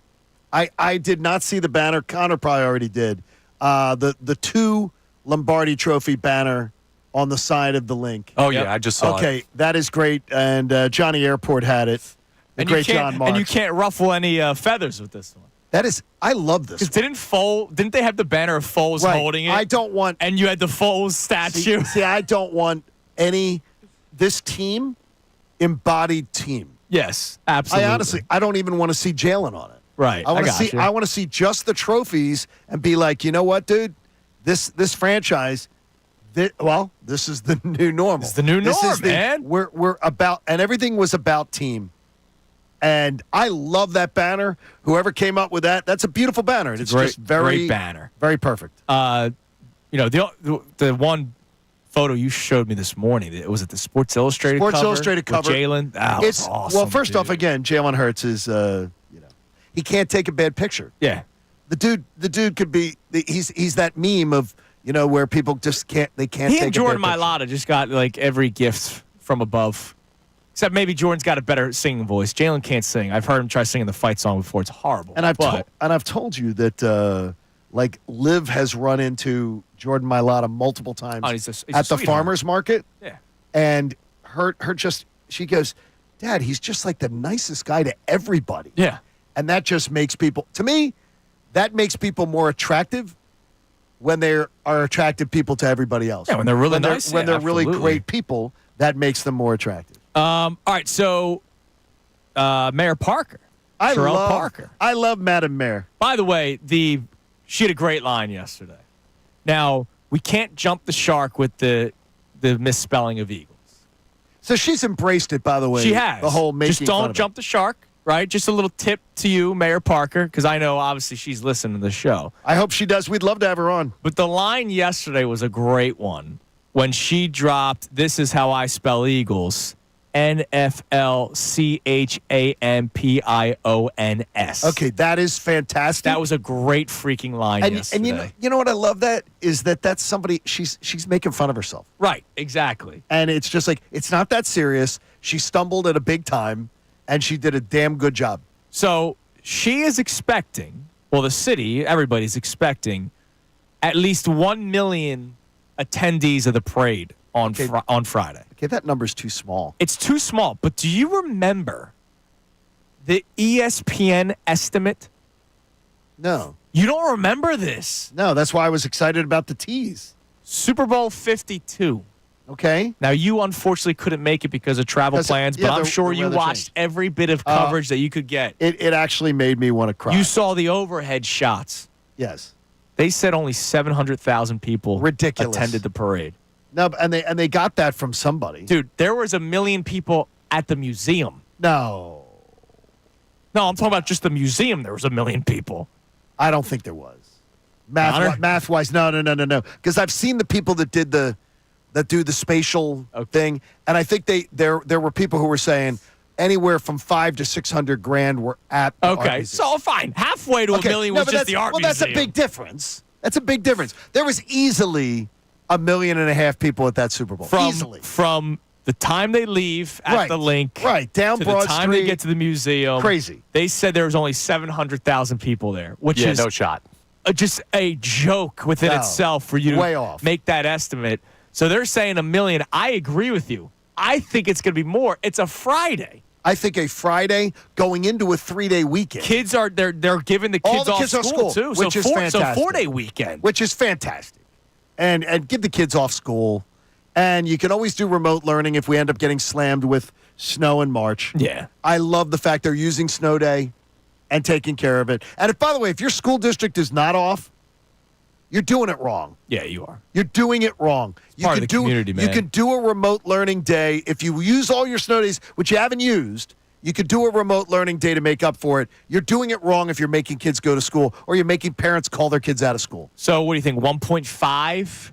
Easily. I'd say so, yeah. That's where I'm going. I think 1 million is low, And Ms. plus, Parker. kids out of Madam school, Mayor. you're going to get to learn a lot of new words when Nick Sirianni steps to the podium. By the way, great job on, is it Kevin Hart and his company? Oh, that is yeah, they're taking paying care- the subway that's paying the lines. subway Oh, I lines. didn't see that. And, That's awesome. The L and the subway. Yeah. You're just pouring onto the trains, Connor. There's nobody has to have tokens. Nobody has to have a card that day. They're paying that, which is great. That's really There's cool. and the mayor is very, she's very proactive. And I love that. Yeah. We have a mayor in this town now that is proactive. It's actually doing stuff. And That's is doing stuff and looks out and seems like she really wants the job. Like the last guy. Unlike the Penguin. My God. Seriously. Seriously. That's the politics on this show, but seriously, it was Freaking bad. Penguin. It was He didn't bad. want to be there. No, he told us that too. Yes, Remember? he said it. His quote. Unbelievable. I love the fact that the woman has the job and she wants to have the job. So you mentioned Sirianni. I don't think he's going to be a drunken, bumbling buffoon. No, but he's going to curse. Yeah. A lot. I think he forced the curses this year too. Like he did force a it's few like all of a curses. sudden he's like cursing in I personally, this is just me, don't find it charming in like a Monday press conference, a post-game press conference, the cursing. So there were generations and generations and generations of players and coaches that didn't have to do that. So I don't understand why it has to be. Now, I will say this. Nobody should try to recreate what Jason Kelce did. No. That is iconic. But who do you believe will be like the guy whose speech will be the speech that we remember? It'll be Sirianni's. Brandon Graham. See, I say BG too. Brandon Graham, I think, will be designated as the closer, the Jason Kelce. I think he's going to get emotional during it. So do too. I, and I think that it will be. But I'm not sure if he is truly wavering on retiring. Then I don't know if it's the same impact of riding off into the sun for Brandon Graham. I think Mailata would do a fantastic job. I think he'd be very fun. I and think interesting. Mailata's going to be great. Yeah. I think he's going. And remember, there's not going to be that many speakers. It's going to be like seven people, and I would imagine Mailata. I don't think Lane wants to do it. I think Landon Dickerson could have a great one. Oh, that's true. Because there have been some mic'd up moments of him pregame where he breaks the huddle, and look, he's a fun-loving guy too. Fun-loving guy. I can see Dickerson having a good performance at the podium on Sunday. And what's another Friday. thing? What's another thing you say about a guy that's good? I've gotten some reports from the borough. A great tipper. Oh, it's good work. Landon Dickerson sharing the wealth with the service people. A great tipper. That's I love that. I love that. Speaking of, when we were, you weren't there yet. You didn't see Chad Johnson. You didn't meet us yet. I didn't see Chad Johnson. So I was at a bar with the Checo on Bourbon Street. Okay. And Chad Johnson was actually staying in the He was complex. staying right above where the bar was. And he walked in and out probably like 3 or 4 times. He was right above the Hustler Club. He kept on going to get his cigars, right? And every time he walked past the band that was playing, he put more and more money into their jar. Love it. He's a great tipper. Yeah, like there's photos that you can find on social media where he'll tip a cup of coffee, a barista, like $100. Is there anybody who is not a Philly athlete who more wants to be a Philly athlete than Chad Johnson? Yeah, Micah Parsons. Well, no, Micah. Yeah. Micah Parsons and Mike would love is to doing be it, here. and Mike is doing it during his playing career. with the rival. He's got to be. Amazing. I wonder what he thought Sunday night, because he's good friends with Saquon. Yeah, he is. They love each and other. Lane. And They have a respect for one another. So I mean, he's got to be just saying, "Son of a." Yeah, I wish I was on that team that is winning, and my quarterback Dak Prescott saying, check our regular season record against them. Yeah, what about your playoff record? Right. Zilch. All right. Coming up next, we got our key 3. We'll check our text line. Is this the new norm? Doug Peterson said it years ago, but it didn't really hit. And if we look back at it, did it totally feel like it? We thought so because of Carson, and that fell apart pretty quickly. I don't think Jalen has the same mental state as Carson Wentz does. I think we should be a little bit more comfortable. Yeah, I think we're in a better shape. So is this the actual new normal for the Eagles? It's Kincade and Salciunas here on 97.5 The Fanatic. Tyrone Johnson, Ricky Vitalico.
Friday, as today is Championship Wednesday, but it's Championship Week here on Kincade and Salciunas, and it continues on Friday when we will be at the Cambria Hotel. Johnny? Cambria. I said there it you right go. this You time. did it right. I like it. I'm going to think of Cam Newton next time I say it. That's true. That's going to help Cambria. me. Except Cambria don't dress Hotel. like him No. at the parade. No, I don't want to dress like Mrs. Doubtfire. Exactly. He's Mrs. Doubtfire. We'll be at 219 South Broad Street. The Mike Missanelli Show with Bill and Ray will also be there. And then the best show ever will be live at Pagano's Market Bar in Commerce Square on Market Street in Center City. Speaking of Ray Dunn. That's going to be wild, by the way. Ray Dunn has a day ahead of him Friday. Okay, what's he got?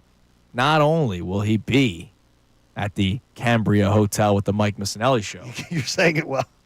He will then fly down to New Orleans because he's got Temple women's basketball.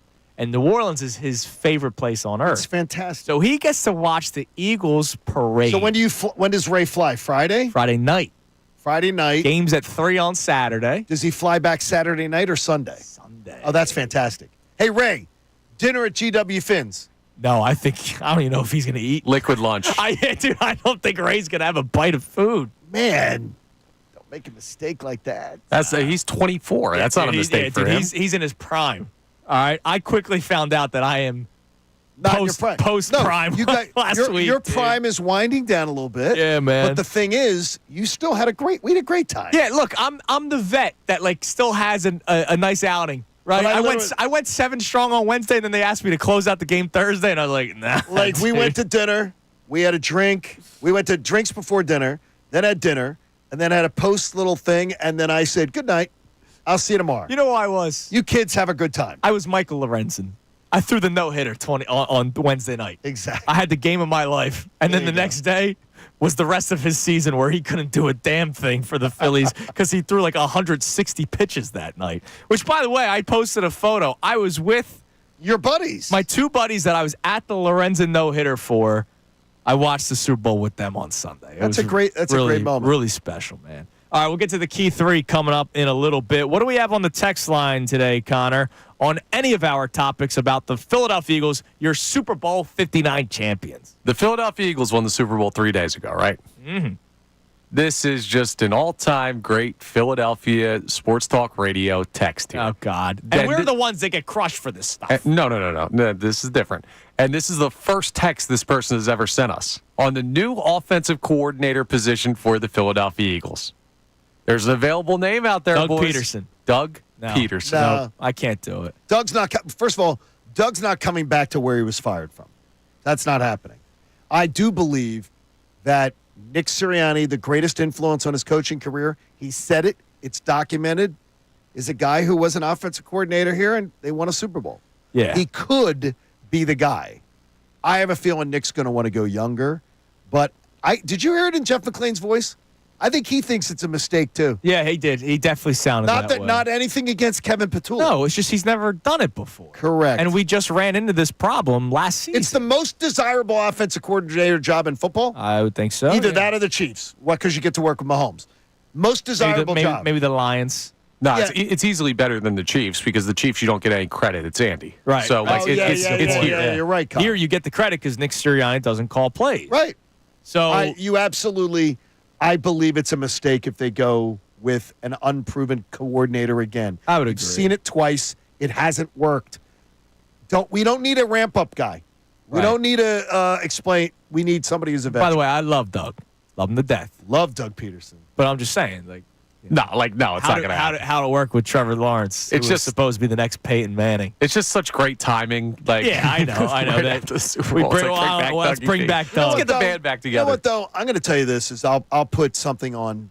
I'll put something on that at some point, Trevor Lawrence needs to be held accountable. For making Trevor Lawrence you blame better. the quarterback. Yeah, absolutely. I watched him get his only high school loss. That's Jacksonville's problem. I loved it. We're Super Bowl champs, baby. What else we got, Connor? All right. We also have a check-in on the conversation surrounding Jalen that we had earlier. So Mo checks in and says, congrats to Jalen. Let's face it, myself and everyone have had doubts about Jalen between last year and this year. He was the turnover machine last year. The organization took the ball out of his hands to some extent after the bye week, but that was then. Now he's the MVP of the Super Bowl and a champion. The narrative's totally different. Yeah, and look, the credit that we give Jalen Hurts all season long, he had the same message week in and week out. I don't care about numbers. I care about winning. It's not that he couldn't win a game where he needed to throw the football. My opinion all season long, before the meeting of the minds of the offensive lineman and Nick Sirianni, was, yeah, Jalen Hurts can win you games throwing the football. But the strength of this team is Saquon Barkley in the offensive line. And when they first got Saquon, there were no excuses for Jalen Hurts because his life gets easier behind him, his receivers on the outside, his offensive line in front of him. And what they did was tailor to the strength of the team. And then eventually you needed him to throw the football. Pittsburgh, he did it. He did it. Washington, he did it. He did it. Super Bowl, he did it. There you go. It's not that he couldn't do it. It's just it wasn't the strength of the team. I think it's pretty incredible that Jalen Hurts is, honestly, the 3 best games of his career, to me, are the 2 Super Bowls and the NFC Championship game. Yeah. And to me, that just talks about his elevation of doing whatever it takes to win. He's willing to put his personal agenda aside to be subservient to what the plan is as a team. Yeah, you want me to throw the ball 18 times? I'll do it. I'll do it efficiently. And he never complains. I think some of it is personal agenda because did you hear A.J. Brown in his post-Super Bowl interview at the podium there, or like down on the field? They had him on. They asked him about Jalen Hurts' mentality. Is he enjoying this? Because we know that Jalen Hurts can be robotic. And A.J. was like, Jalen doesn't enjoy the regular season. He doesn't like it. He loves games like this. He loves opportunities like this. This is when he really feels like himself. So maybe it is just that in the biggest moments, like everything else is work to Jalen Hurts, and the payoff is the opportunity to do this. Speaking of A.J. Brown, he put out an IG post yesterday. If you want to know what the mentality of this team is next year. I saw this one. After a few days, I've had time to reflect on being a champion. I tried to feel how everyone made it seem to be a champion, and unfortunately, it was short-lived. 2 days, to be exact. I've never been a champion at the highest level before, but I thought my hard work would be justified by winning it all. It wasn't. My thrill for this game comes when I dominate. It's the hunt that does it for me. It's when the DB drops his head in surrender because he can't bleep with me. The intense battles, early mornings, late night sacrifices. I love putting smiles on people's faces, don't get me wrong, but it just wasn't what I thought it would be. It's the journey that I love most. Back to work. And by the way, Devontae then did the same thing. Oh, really? Devontae said, we're back at it tomorrow. That's awesome, he said yesterday. Dude. Yesterday he posted, we're back at it tomorrow. They'll be in there to work out and just, clean out the locker clean outs and everything, which we're going to have. Well, and it goes back to the old saying of, once you get the taste, you want the whole steak. So they got a taste of the championship. Now they want more. You've never heard that before? Oh, is that an actual one? I thought you just made that one up. No, they're drafting champions. They're drafting guys who come from pedigree programs. They're drafting guys who come from pedigree conferences where winning in the regular season isn't what you're boasting about. They're shopping in the right aisles. But that's not the full story, Johnny. They got a starting corner from Iowa and another one from Toledo. But they have enough of the culture in the locker room, as he says, is set by Jalen said it after the game. The Georgia culture turned around the defense with Vic Fangio. They brought in the Georgia culture. They brought in guys who played in big games every single week. And these guys coming in out of – when you play in the SEC, you're not intimidated going into any NFL stadium. Right. Because you're used to playing in front of 70, 80,000 people who, by the way, are nasty. Yeah, some of them might be even more lunatics than other fan bases. They're nasty. Yep. All right, it is 9:48. Time now for the Kincade Salciunas Key 3 best minutes from today's show. Take a listen. Now, the Kincade and Salciunas Key 3. Today's best. Johnny, good morning. I love the opening there. Is this a dream? Because every morning when I wake up, first time when my eyes open up, I said it happened. Yeah. I'm like, it happened. You're just for reminding It's yourself going to be that it so happened. freaking awesome. We have such a great week planned. It's going to be awesome. Yeah, and every day driving in, I see something differently. Like I told you Monday morning driving in, it was that moment of clarity when I saw Citizens Bank Park had the Congratulations Eagles sign on their big screen. This morning when I was driving into work, I take 76. To my right is the Art Museum, and I see the green lights lighting up the entire front of the Art Museum, which of course will be the home of all the speeches for the parade. So every day I'm noticing something differently. Doug Peterson tried saying it. Right. But is it finally true now that this is our new norm? I think that the roster as constructed tells you that our new normal should not necessarily be planning for parade day. Right. But contention for parade day, I would say you're in contention for parade day for a conceivable period of time. And look, you have the leader in Howie Roseman who's been able to put together these rosters in different ways. A 26-year-old to be your quote-unquote face of the franchise. Who now has 2 Super Bowls under his belt and a ring on his finger. Which, by the way, in the beginning of his career, is exactly where Patrick Mahomes was. Yeah, how about that? Exactly where Mahomes was. Yeah. 2 Super Bowls, 1 ring. Yeah, it's amazing, isn't it? At the same exact spot. So, and he's outperformed Mahomes in both Super Bowls. And I'm not saying that Jalen is going to have what Mahomes has had. No. But I'm absolutely going to say he belongs in any conversation with Pat Mahomes. Yeah, and look, he's shown you enough. He went into Arrowhead and won last year against Pat Mahomes. Our man Adam Schefter joins us. Shefty! I know that, Kevin Petullo's name will come up. I don't know whether he will or won't get the job, and that'll be the obvious one. I guess they'll look in other directions as well. Here's my question. Why can't you make Jeff Stoutland the offensive coordinator? Have him coordinate the offense with Nick? The inner workings, I don't know how that will all work, but Jeff Stoutland, everybody loves the guy. Give him the title. And Nick Sirianni's background is in offense. You could look around, but you're going to come up with something that's better than a few of those guys applying their brain power, however you want to divvy it up. I don't know. If we're focusing on just the Nick Sirianni era, sure. 2 Super Bowl appearances in 4 seasons, one of them being a championship. And if you look at the outlook of the NFC, the Eagles should still be a conference contender next year. For years. And for the years to come. One of our favorites, our man Jeff McLane, joins us. Jeff, good morning and welcome home. Those first 2 games of the playoffs, he didn't play particularly well. Now, he was coming off the concussion. He had missed some time. There was the snow against the Rams, and AJ wasn't completely 100%, so there's reasons for that as well. But in the 2 biggest games of the season, Jalen played his best football this year, and that says a lot about him.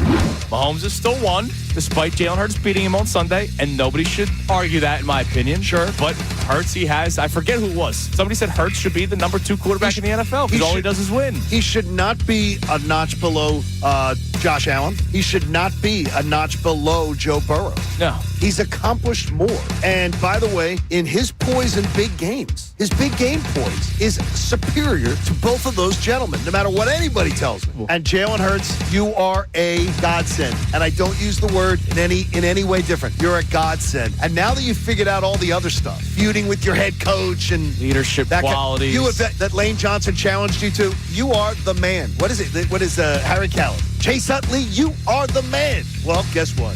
Jalen Hurts, you're the man.